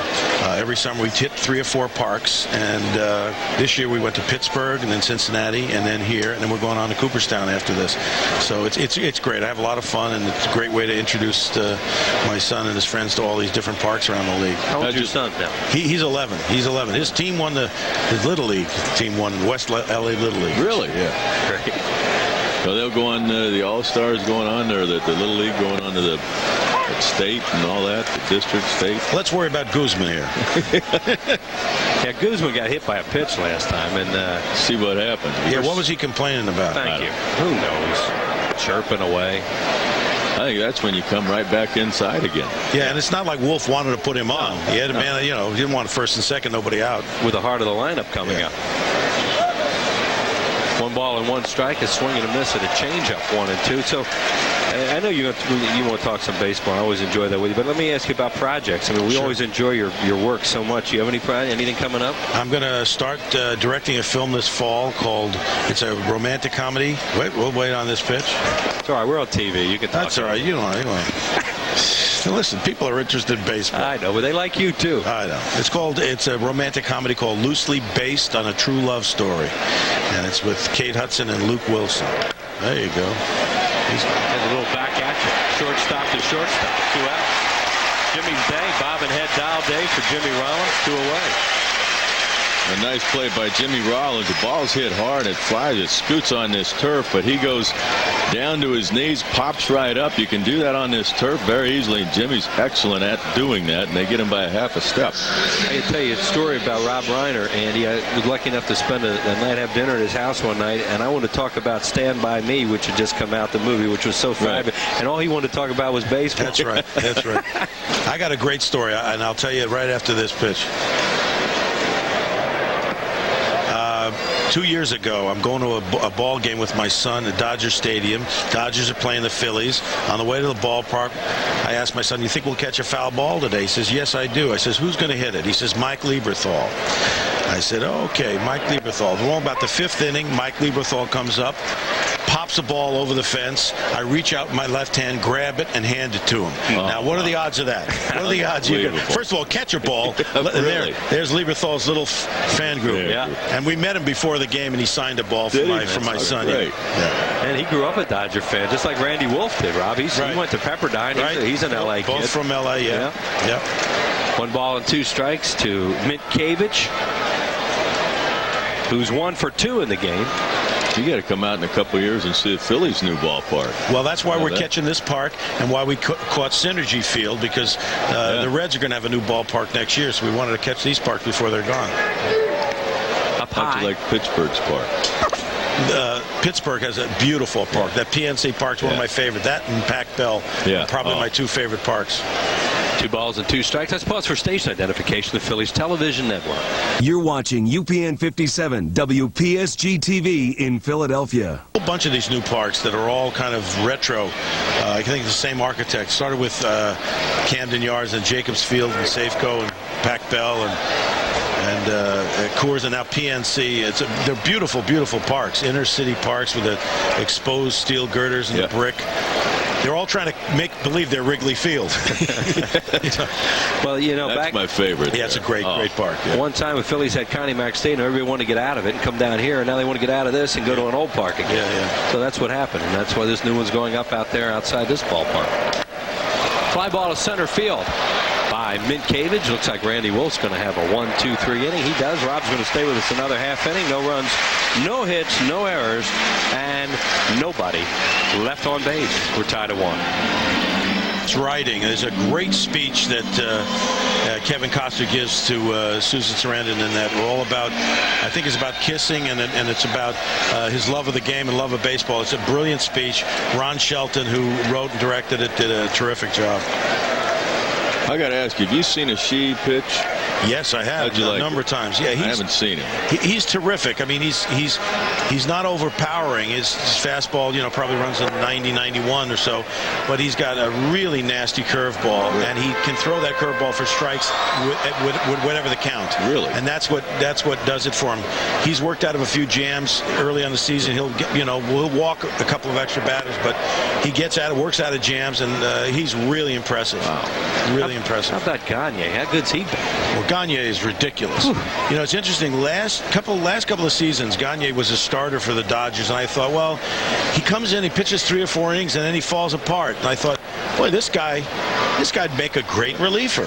I always thought that, and then when they turned him into a closer this year, I thought, you're going to say, because he can come in and throw, 97, 98 miles an hour, and throws a really nasty curveball. And for an inning or two, he's really unhittable. He's the best closer in the league this year by far. I think more teams think about that if they have young pitching that do well for 4 or 5 innings. I mean, I think a lot of teams, they don't hesitate to putting those guys in that closer role. First of all, you got to see if they can handle it mentally, but if they can, it's a great spot for them. Yeah, Gagne at the beginning of the season didn't know if he wanted to do it. He didn't, but now he's like, it fits him like a glove. And the Dodgers are really playing well, and that's one of the reasons why. 3 balls and 2 strikes now. Pratt, there's a guy who pitched for the Dodgers last year, Terry Adams, started for them. Yep. Has done a good job for the Phillies this year. They don't score many runs for him. Did a good job for the Cubs, too. Came over here as a free agent. 3-2 on Pratt, who doubled off the wall his first time up. The on-deck batter, Randy Wolf. We're tied at 1. Chris Wheeler, Larry Anderson, our special guest. Rob Reiner with us here in the 5th inning. You still have the season ticket. I remember seeing you and your dad used to sit right underneath of us. Every year. We've been coming to the park is now 40 years old. We've been coming for 40 years. Wow. Because you had them right in that load section right below our broadcast. Yeah, my dad did a movie years ago called It's a Mad, Mad, Mad, Mad World. Oh, yeah. And they had all these celebrities, all these comedians in it, and rather than pay them salaries, they gave them presents. And they gave my father season tickets to the Dodgers, and he's had them ever since 1962. Your dad, I mean, it's amazing. You still see him popping up in movies. Yeah, no, he was in Ocean's 11. He did a great job. He was really funny. That was good. Yeah, I really just funny. watched that the other day. Yeah, he was hysterical on that. Of course, your mom's been in movies too. Yeah, no, my mom is. Randy Wolf puts down a great bunt here, and he'll move Todd Pratt to second. Sack 1-3 on the play, and 1 out, and Pratt moves into scoring position. And not always easy, especially on turf when it's this hot, to move a base runner like Pratt, who doesn't run well. Now, how does this turf compare to grass in terms of bunting? I mean, does it hold the ball? It stays fair. It stays true down the lines. It's more spongy than the turfs they used to have at a lot of the stadiums. This has a little more spring to it, but the balls down the line stay real true. Right. This is the second year of the new turf, Rob, that they put in, and the players like it a lot more than the other stuff. It's spongier. Jimmy Rollins takes it low. I got to follow up. You know how that feeling is if you leave something hanging. I mentioned your mom was in a movie. Yes, my mom is also. She's 88 years old now, and she still sings in cabarets. Wow. She goes on, and she's a jazz singer. And once a month in Los Angeles, she gets up on the stage and sings. And had that fabulous scene in When Harry Met Sally. Yes, she had the funniest line in any movie I've ever done. Which is, I'll have what she's having. Fouled away. She came to the set that day, and I told her, Mom, we got a funny scene here. I don't know this line you have, if it doesn't top the scene and really do it. He said, I might have to cut it. She says, it's okay. I just want to spend the day with you. I don't care if I do. But it's the funniest line in the movie. It's a scene stealer. 1-1 now on Jimmy, trying to knock in Todd Pratt and give the Phillies a lead. And he hits a fly ball to shallow center field. A late break by Kelty, but he's there, and there are 2 outs. And, it's a very famous story on that scene. Meg Ryan was very tentative about wanting to do that scene. And so she did it a couple of times, and it wasn't right. So I had to actually sit down and show her how to do it. And I'm sitting there going through the scene and pounding the table and saying, yes, yes, yes. Billy said it's like having a date with Sebastian Cabot, because I'm sitting across from him. And I realized that I'm faking this orgasm in front of my mother, who's sitting there. It's a very embarrassing day for me. But Meg finally did it unbelievably well. Yeah, she sure did. Doug Glanville, the batter. And we're going to let you go after this half inning. Thanks a lot. And we'll see you. Come out and see us. We'll be in Dodger Stadium at the beginning of August. I will, and I'll come back out here when you get the new field in 2004. Please be our guest when you come back here. John Brazier will take good care of you. 1 ball and no strikes to Doug Glanville. And he hits it way foul out of play down the left field line. How about Sean Green, the show he's been putting on lately? Oh, just awesome. Absolutely awesome. And he hits in bunches. Just in bunches. I guess. Yeah. Twice in a row. He's hit 4 in a row. Yes. Not in a row, but he's hit 4. Yeah, he hit 4 in one game, and then he hit 4 in a row over a period of 2 games. Over 2 games. Yeah. So, that's incredible. Yeah. No, he's awesome. And he's an L.A. guy. Yes. That's right. He's from Tustin High. 22 home runs, 58 RBIs. Yeah, talk about bunching them, Andy. 1 ball, 2 strikes on Glanville. Didn't like that call. Plus the nicest guy in the world. Yeah. Just a nice person. Rob, we saw him come up as a kid with the Blue Jays because they trained right near the Phillies in Clearwater. So, we got to see him as a young player. No doubt he's going to be a star. Bounces up there, 2-2. He is a star. I think that was the deal the Dodgers did, and of course they lost Mondesi, but I think it was a great deal for L.A. It turned out to be. Well, he's trying to break this 1-1 tie in this scoring problem they've had throughout the home series. A young left-hander, Johan Santana, out of Venezuela, pitching today. And they have Todd Pratt at second base with 2 outs. Final game of the homestand, final game of home interleague play for the Phils will be in Baltimore next weekend. Low, 3-2.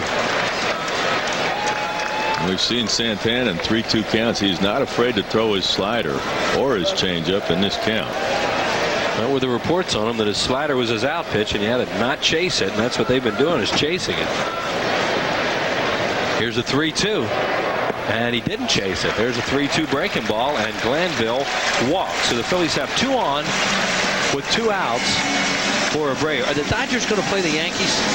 I don't know if they're on the schedule. I'm not sure. I was just thinking that because they've been playing the West. They played San Diego. Yeah, they played Arizona. The Dodgers just playing Boston. Just played Boston. Right. It'd be a shame if they don't play the Yankees. Today's the 3rd game against Boston. Yeah, I mean, that would have been a natural fit for those two to play each other after all those World Series. They do not play them. They play Colorado, San Francisco, Arizona, and San Diego. So they don't play them. And I think this is the end of interleague play. Next weekend, they play the Mets. Right. Yeah. So some teams don't play straight through interleague play because the National League has to have a game. Bobby Abreu, how long has he been hitting third? Because he used to lead off for a while, didn't he? Just briefly. In fact, when we were in Los Angeles one time, 2 years ago, you were on the air with us in Los Angeles, and you said, I'll never forget this, you looked at his numbers and said, this guy ought to be leading off. You did say that. But at that year, I think he hit 20 homers that year, so I was wondering what kind of a leadoff hitter hits 20 homers. Last year became the Phillies' first ever in franchise history 30-30 man. Oh. So he's been their 3-hole hitter because really Robbie's their best hitter. Yeah. So he hits 3 for them. But he did lead off for a little while because his on-base percentage is so good. He's up among the league leaders in walks also. 5 walks, 4 of them in the last 2 innings for Santana. Actually, all 5 in the last 2 innings for Santana. Bobby has walked and scored the Phillies run today. fastball in the outside corner, 1-1 or 0-2. This young umpire's done a pretty good job back there. Kevin Kelly, I have not seen him before. Pretty close right there. Bruce Fremming returned today, the veteran. He's down at first. Crew chief. There he is. Already told one runner, get down here and shut up. Ooh, just missed outside, 1-2.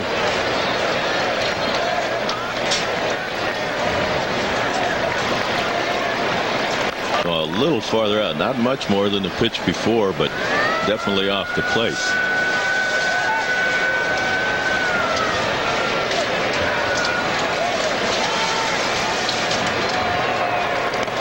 That's a wild pitch. He just missed it and it hit the umpire in the mask.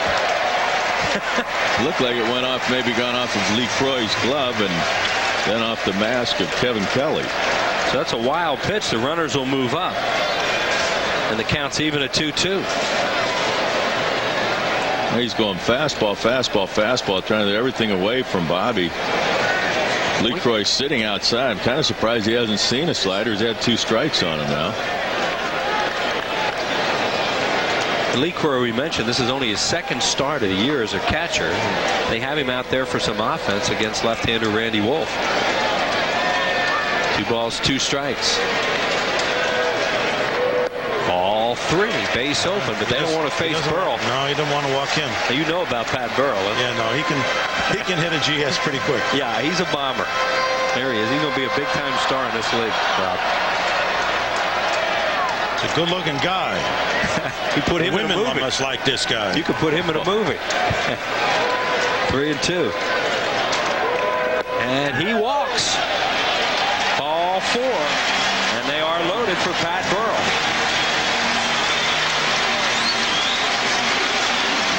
It's surprising that Santana would go this deep into the count before throwing a slider, goes to 3-2 and then throws one.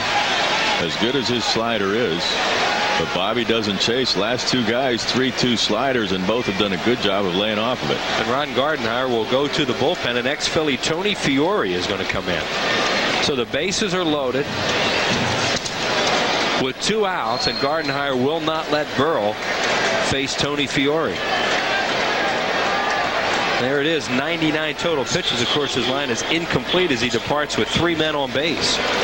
But the young left-hander who pitched a great game against the Mets his last time out will depart. 1-1 game, bases loaded, 2 outs. Stay with us. We'll be right back. Left-hander Santana just 23 out of the game now. The walks hurt him today, as he's walked 2 more in this inning. He walked 3 last inning. So he had sailed along through 3 and then trouble in the 4th, but he only gave up 1, and now he departs with the bases loaded for right-hander Tony Fiore. And Andy, you coached this guy at one time. Talk about it. Now Tony's got good stuff with a fastball that'll sink and cut. Great movement on the fastball. His biggest problem has been commanding his pitches. He'll throw a slider, also a palm ball that he will throw a lot. He's got a very good one, but he can be erratic and throwing strikes. Kind of surprising with the bases loaded that Gardenhire would bring him in here, but he can't obviously leave Santana out there with 6 walks in the last couple innings to face Burrell. Done a very good job. 4-1 with an ERA of just over 1. Pretty nice, Rob, when you can have your analyst have him coach the guy, huh? Yeah. He has a good beat on this guy. Plus, he helped teach him the changeup that he throws. Here we go. And he throws a fastball and gets ahead. Strike 1.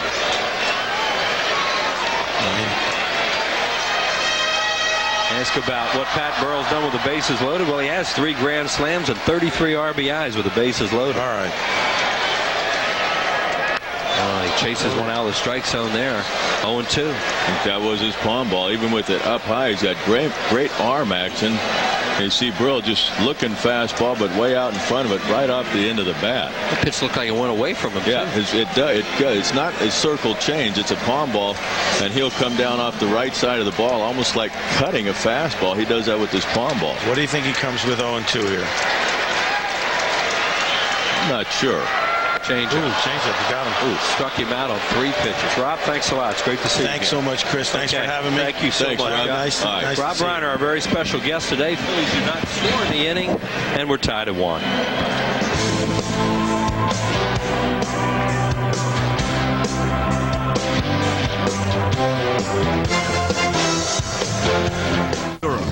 Now there is Airbud chasing balls around. He's actually Chrissy Legault doing everything she can to corral the K9. Well, she is afraid that she's getting the evil eye from the third base coach, who's not out there right now, but is in the Phillies dugout, John Vukovic. Get that dog off the field. Scott Rowland was kind of enjoying it. He's a dog person. Yeah. That dog was running around rolling out there. Travis having some fun.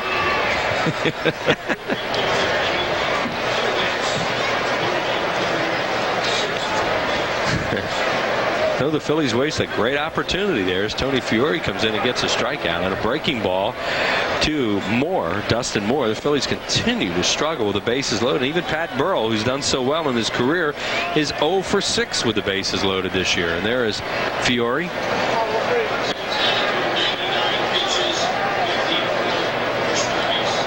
That's going to untie the game on one swing of the bat. A long home run for Dustin Moore. That is Moore's 6th home run of the year, and it's 2-1 Twins.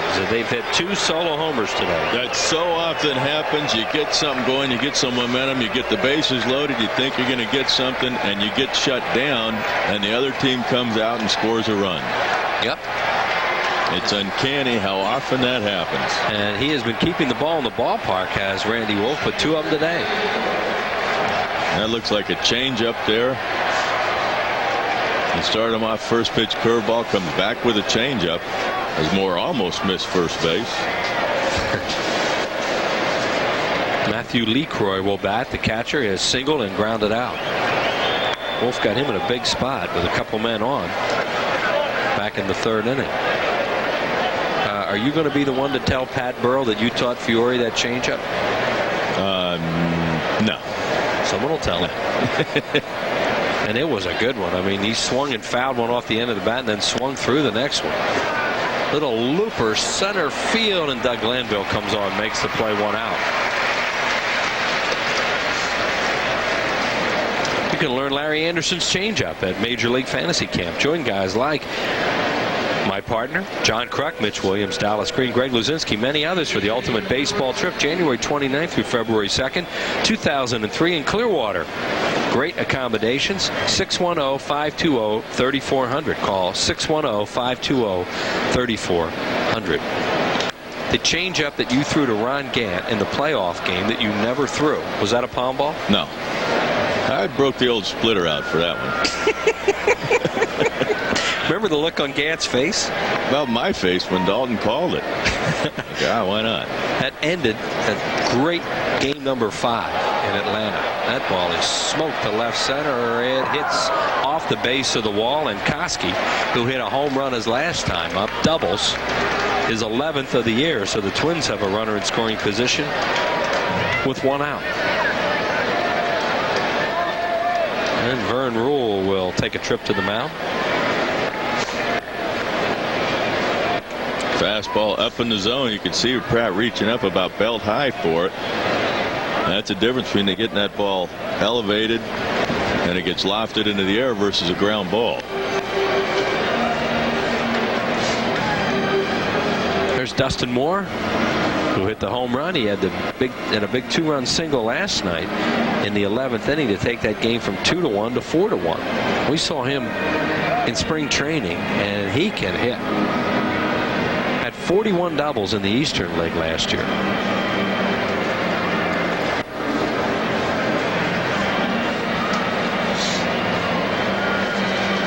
Good ratio for Randy Wolf after 83 pitches, throwing the ball well again. But once not again, much support. right, Yep. Andy, as Larry Ball pointed out in his pregame show, he says every time my pitchers look out there, they can't make a mistake. And that's what the problem is right now, is the pitchers just don't have any margin for error.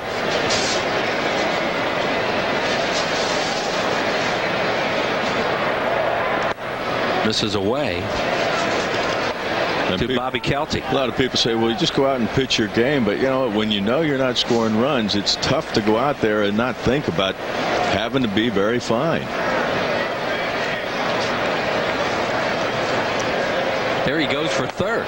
Pratt's throw, and safe with a stolen base is Corey Koski, his 6th of the year. He got a big jump off second and stole third, and he may have hurt his hand. Pratt trying to say to Kevin Kelly, hey, Kelty was in my way. He backed right into me. Koski's a little shook up down there at third base. He's taking a while to get back. And Scott Rowland was not at the bag anyway. I mean, that's something, though, that you shouldn't be able to get that kind of a jump and make it that easily to third base with less than 2 outs. I mean, that's a no-no. You should not allow that to happen. And with the Phillies' offensive problems, they have to bring the infield in. And a swing and a foul at the plate by Kelty, who singled and struck out. So Randy Wolf going for a strikeout now. He has 5. Well, you see them all the way up on the right side and back a little more on the left. David Coggin gets up for the Phils. Ricky Vitalico on the 15-day DL today with a strained right shoulder, and Doug Nickel recalled from Scranton Wilkes-Barre and is here in uniform and could pitch. 2-2. Got him. Struck him out. Randy Wolf with a good fastball strikes out Kelty, and now everybody can back up with 2 outs. Huge out right here for Randy Wolf, especially after that stolen base. He just goes up the ladder. A high fastball gets him to swing right through it. Number 6 for Randy Wolf.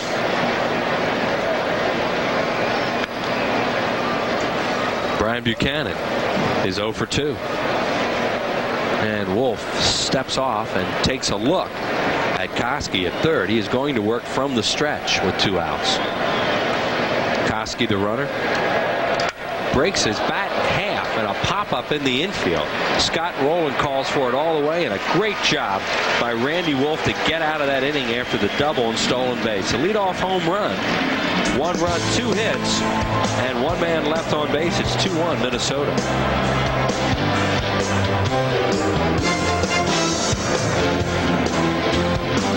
It's up to fans trivia quiz this afternoon. The Yankees have won the most World Series in the past 15 years, 4 of them. What 2 teams are tied for second? The answer, the Twins and the Blue Jays. The Twins won 2 in 87 and 91, and the Jays 2 in 92 and 93. First Phillies fan with the correct response was Darren Grable of Edwardsville, Pennsylvania. Congratulations, Darren. You're the winner of 2 tickets to a Phillies game. Thanks for playing. God to stump the fans. Well, we go to the bottom half of the 7th inning. The Phils down by a run, 2-1. Great job by Randy Wolf. Great job by Terry Adams last night. I mean, they're getting tremendous pitching, and right now just an offensive struggle for the ball club as Ricky Leday is going to come out and bat second in this inning for Wolf, who gave him a solid 7, 2 solo home runs. You should be able to win a ball game once in a while when you do that. Well, yeah, and when their pitcher walked 6 in 2 innings, the Phillies really didn't make him pay. Made him pay for 1 run, and that's all. And Randy last time, Harry walked 5. Today walks nobody. I mean, he did a terrific job here. There's Brandon Duckworth, who had a good game Friday. So the Phillies in this series against Minnesota have just pitched great, and so far they've had a split in the series and are losing this game. Todd Pratt will lead it off. He's been on base both times. He's been up with a double and a walk, facing Tony Fiore, who came in the 5th inning for starter Johan Santana.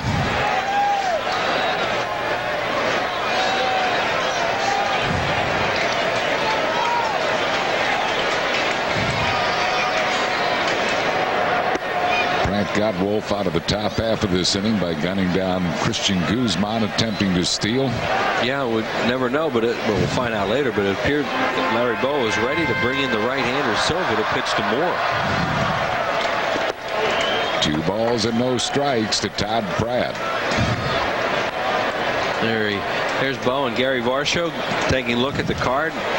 They have some bullpenners out there that might not be able to go today. There's LaTroy Hawkins, who came in last night. He was firing. 2-1. Yeah, you wonder about Mesa, who pitched 1 inning on Friday night and 2 innings last night. Well, Jose's out there just moving his arms around the pen. There's Silva throwing. Jose's out there with a towel and just stretching. Phillies hope they could get to a save opportunity where that question would be answered in the 9th inning. 3 balls and a strike. If the Phillies are behind, then Mesa would not pitch. No.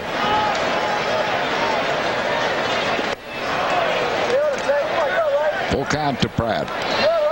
Getting a lot of fastballs as Todd Pratt. Fiore has used his changeup very effectively, as the reports on him said he would. He can throw real hard, but it kind of gets on you quickly. He's got a quick release, kind of a funky delivery of that fastball. Well, it's a changeup that makes it. You know, if he didn't have that changeup, I mean, obviously that fastball wouldn't cut it. I mean, it's not like it's it's decent velocity, a little bit of movement, but it's to complement it, you need that changeup, and that's what he'll throw, and he'll throw it on any pitch, so it's in the back of their mind. Think he'll throw it here? Might. He did. Yep. That was his pound ball, and Pratt is called out on strikes. Thinks it was high. I mean, he's been back behind the plate with this guy all day, and they've gotten along pretty well, but that ball looked like it was high. Not where he caught it, but where across the plate. Take a look. I mean, see, it has a hump in it. Now, see, that pitch went across the plate. It's high. It's even high, I think, when Prince catches it, but certainly high when it crossed the plate. That's not a strike. And Todd Pratt threw a heck of an at-bat right there at Fiore and should have had a leadoff walk and doesn't have it. Brings on Ricky Leday. Leday hitting at 143. As a pinch hitter, he is 4 for 24, including a pinch hit home run off Nelson Cruz of Houston. 1 ball and no strikes to Leday. Todd Pratt really did a good job in that at bat. Driven to deep center field, but it's going to stay in the park. Kelty puts it away. And that's 2 down. It'll bring on Jimmy Rollins. Rollins has struck out, grounded out, and flied out. Fiore really saving their bullpen today. The starter goes early. They have a lot of late guys. And some of them have been used this weekend, and he's taking them right. If he gets Jimmy Rollins out, he takes them right up to the late man. Gets them to the 8th. Huge job for a middle reliever. And bullpen has been good all year. The Twins, their bullpen ERA is 3.23. Tried to butt his way on. Fiore's on it. Throws out Jimmy Rollins, and it's a 1-2-3 inning here in the 7th.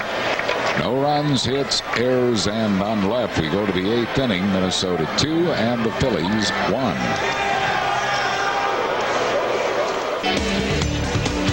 Ninth inning, 2-1 Twins. Corey Koski leads off. Koski has struck out, homered, and doubled, and he takes one from Carlos Silva wide, 1-0.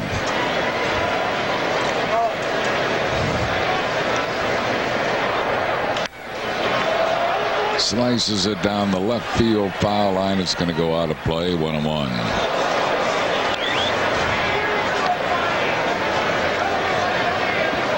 Jeremy Giambi stays in the game. Bobby Abreu moves from right to center field, and Giambi, pinch hit for Doug Glanville, stays in to play right.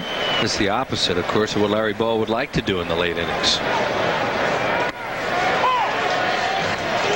1-2 to Koski. You want to have a lead and go to your better defense than opposed to having to put the weaker defense out there to try and hope you get a shot offensively with them out there.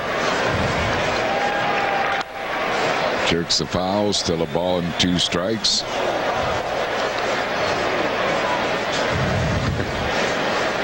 All that guy got was sore hands. Said he's all right. Hit him in the shoulder. He said, I'm all right. Tell his little girl, I'm sorry, hon. I'll get the next one. 2 balls and 2 strikes.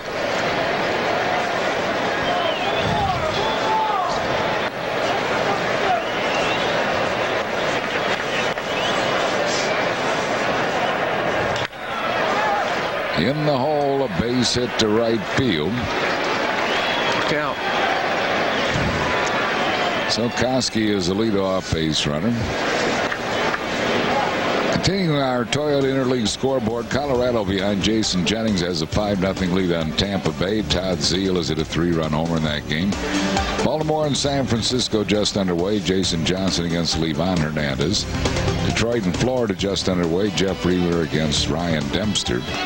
Boston at Los Angeles. Boston obtained bullpen help. Alan Embry from the Padres for 2 minor leaguers. Toronto and Arizona will start shortly. New York Yankees at San Diego. Mike Mussina goes for his 11th, and the night game finds St. Louis at Chicago. There we go again in damage control here, where they're trying to keep this game to 1. Bobby Kelly has singled and struck out twice. Fouls it straight back. 1 strike to Kelty. He's one of their switch hitters. Now turn around and bat left-handed, where he's hit 3 of his 4 homers. Big hole on the right side as they have to hold Koski on at first.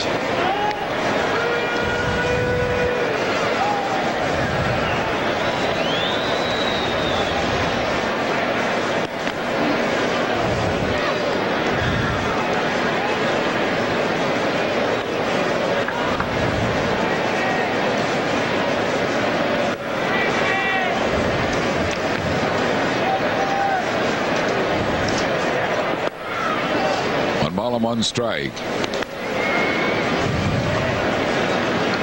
Torii Hunter waits on deck. Just came into the game.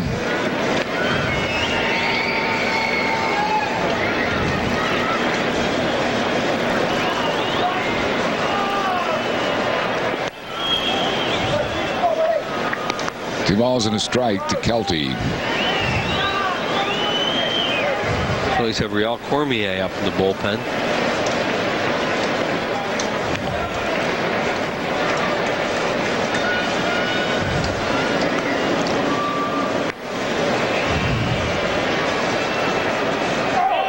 Hunter goes, but it's beaten foul. He played hit and run, trying to get something going. What they really wanted was a pitch in that he could pull. That's what Gardenhire, the manager, of course, wanted. He didn't get it, and Kelty had to just spoil that or try and put it into play to protect the runner.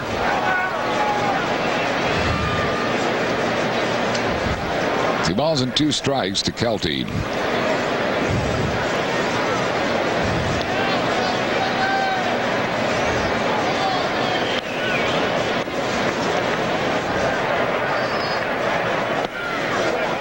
Full count.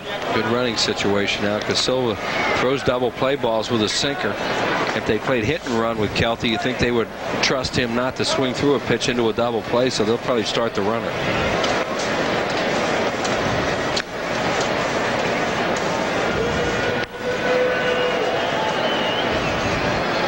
He does go, and it's top foul.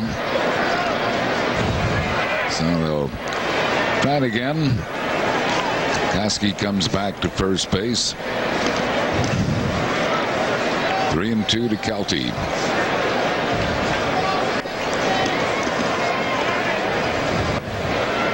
Twins leading 2-1. Minnesota's out hit the Phils 8-2.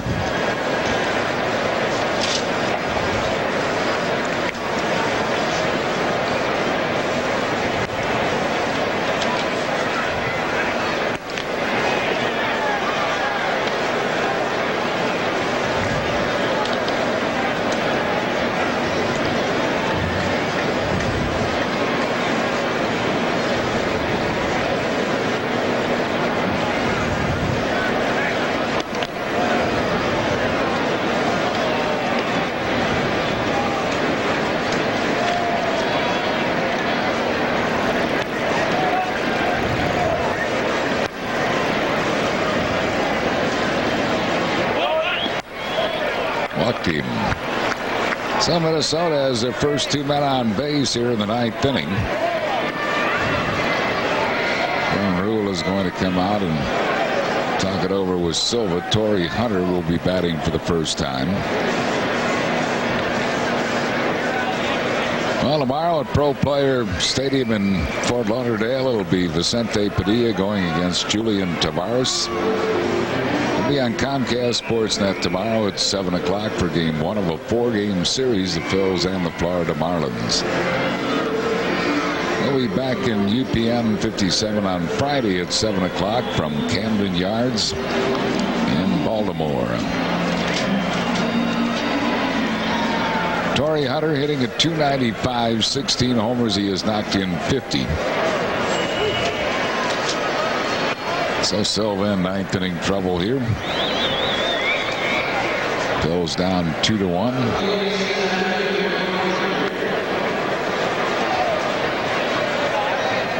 Phillies are not going to play for a bunt here, of course, from Torii Hunter, who's their normal cleanup man. Just not started today. One strike to Torii Hunter.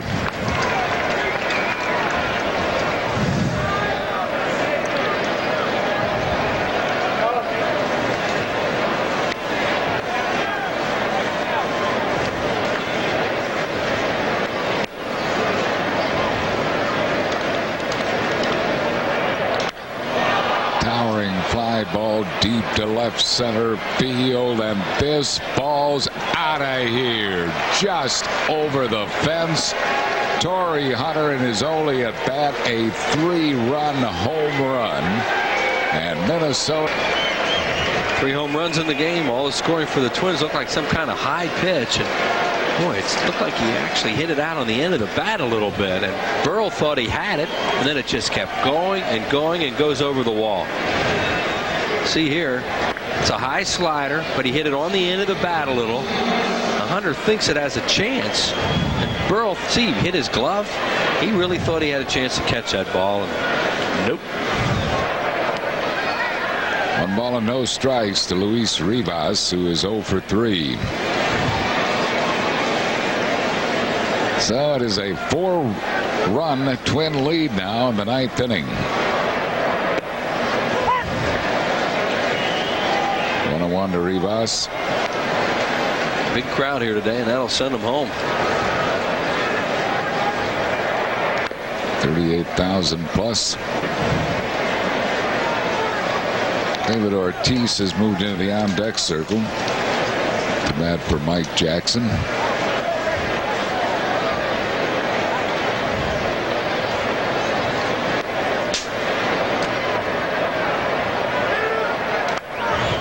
This one back off into the press box, in and out of the press box.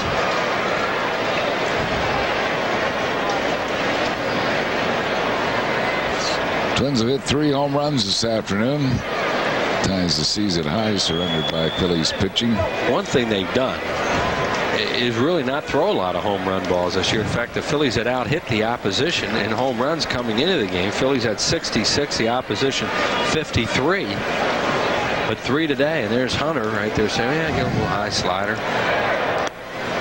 Boy, that didn't look like a home run when he hit it. No, the ball's really carrying well, but so off their to bats. the credit of their pitching, they've kept the Phillies in the yard. Right.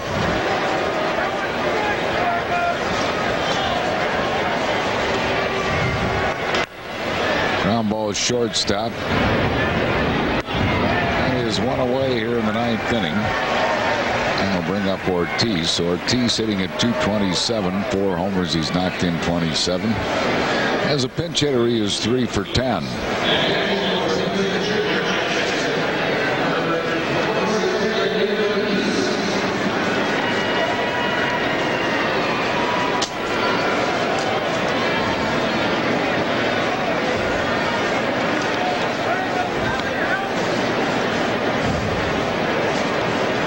So it is 5-1 Minnesota, and here is Ortiz. And strike to him. And the Phillies will have some tryout camps next week for players 15 to 22. Bring your own glove and spikes. American Legion players. Bring written permission from your post captain commander. Tomorrow it'll be at Bucknell University in Lewisburg, and Wednesday at Lackawanna County Stadium in Scranton, and also at GPU Energy Park at Lakewood. Those tryout camps start at 9:30 for registration. Camp starts at 10. Those scouts Ken Holtzapfel, Mage McDonald, Rob Holliday, Joe Romano, and Del Mintz will be on hand for those tryout camps for players 15 to 22. Bucknell University tomorrow and Scranton, Lakewood, New Jersey on Wednesday. 1-2 here to Ortiz. Still a ball and 2 strikes.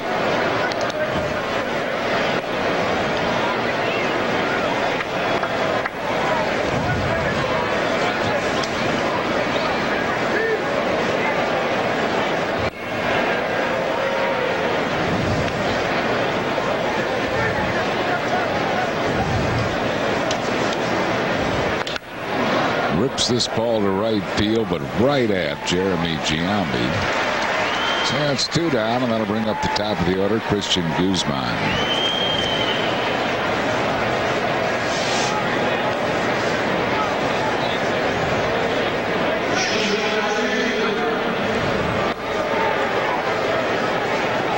Guzman is 0 for 3. He has been hit by a pitch.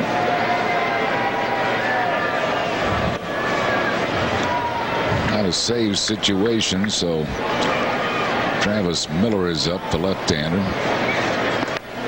Not Eddie Guardado. Up and in, huh? After that chirping early in the game. Probably just got away. Guzman raised such a fuss over being hit by a Randy Wolf pitch with runner at first and nobody out, as if Wolf wanted to hit him in that situation. Jimmy Rollins throws out Guzman, and that will retire the side. But the Twins put 3 on the board on the 3-run homer by Torii Hunter in his only at bat. 2 hits, no errors, and none left. We go to the bottom half of the 9th inning. It's Minnesota 5, Phillies 1. Lead by a score of 5-1. We go to the bottom of the 9th. 29-year-old Travis Miller is the new pitcher. Sandwich pick between the first and second rounds of the '94 draft. He was just called up from Edmonton. This is his 4th game for the Twins. Hasn't given up anything in 2 innings, 1 hit, 1 strikeout, 2 walks. In Edmonton, he was 0-1 with 1 save, a 3.99 ERA in 24 games. Travis Lee will be the first one to face him. Then Tomas Perez and Todd Pratt here in the bottom of the 9th with the Phillies down by 4.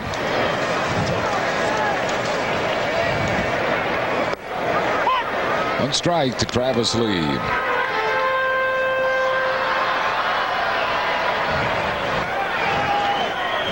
Travis Lee's grounded out, walked, and lined out on a nice catch by Buchanan.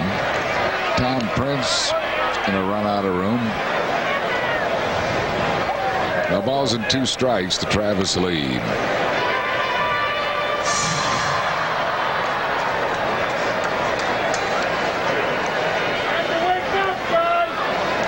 Twins leading by a score of 5-1.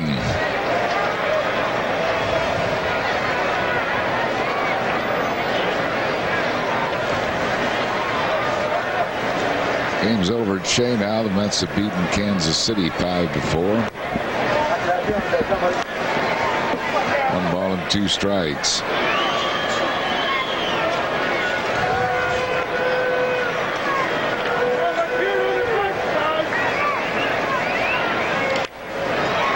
This is a ground ball to Guzman at shortstop. Just got him, 1 down. Bring up Tomas Perez, who was struck out in a humpback line drive out and is grounded into a double play.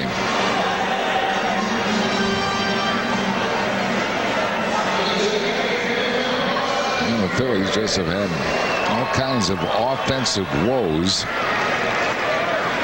on this homestand. They're going to lose their 3rd series on this homestand. Team batting average under the Mendoza line on this homestand, and maybe they'll swing the bats better when they get on the road and get to Florida. Normally they hit pretty well here at the vet, but not this homestand. 2 balls and no strikes.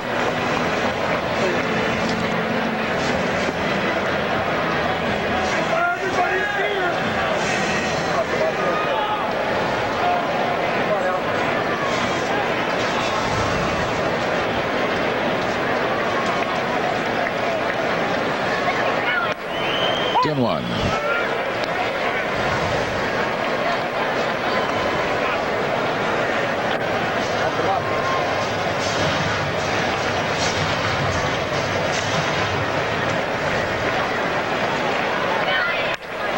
It's well hit by Perez. That's going to be extra bases off the fence.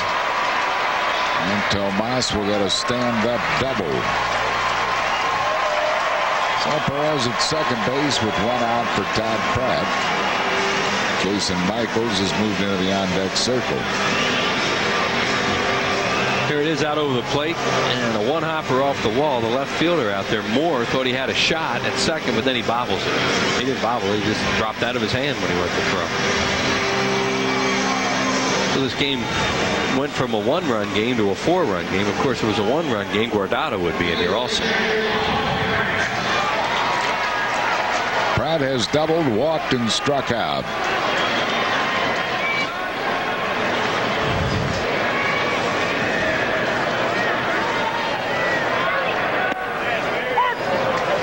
And strike to Pratt.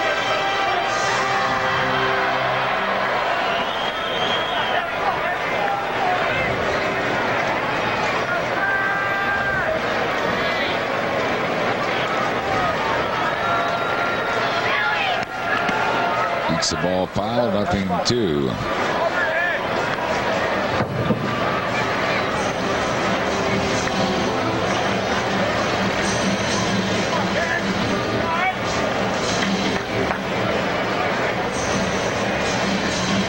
Tomas Perez at second, one down here in the bottom half of the ninth inning.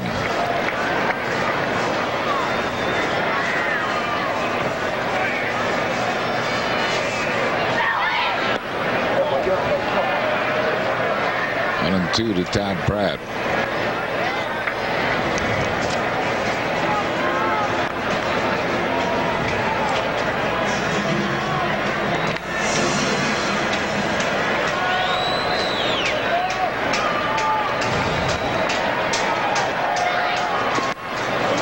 Two balls and 2 strikes.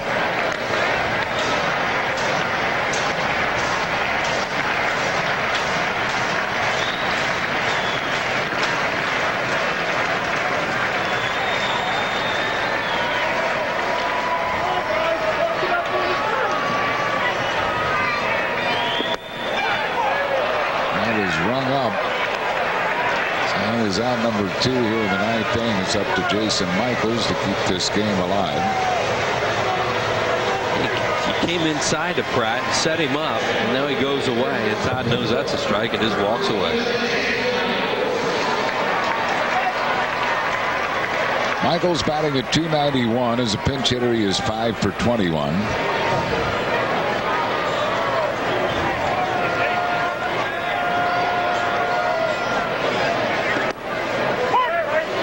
Fastball for a strike.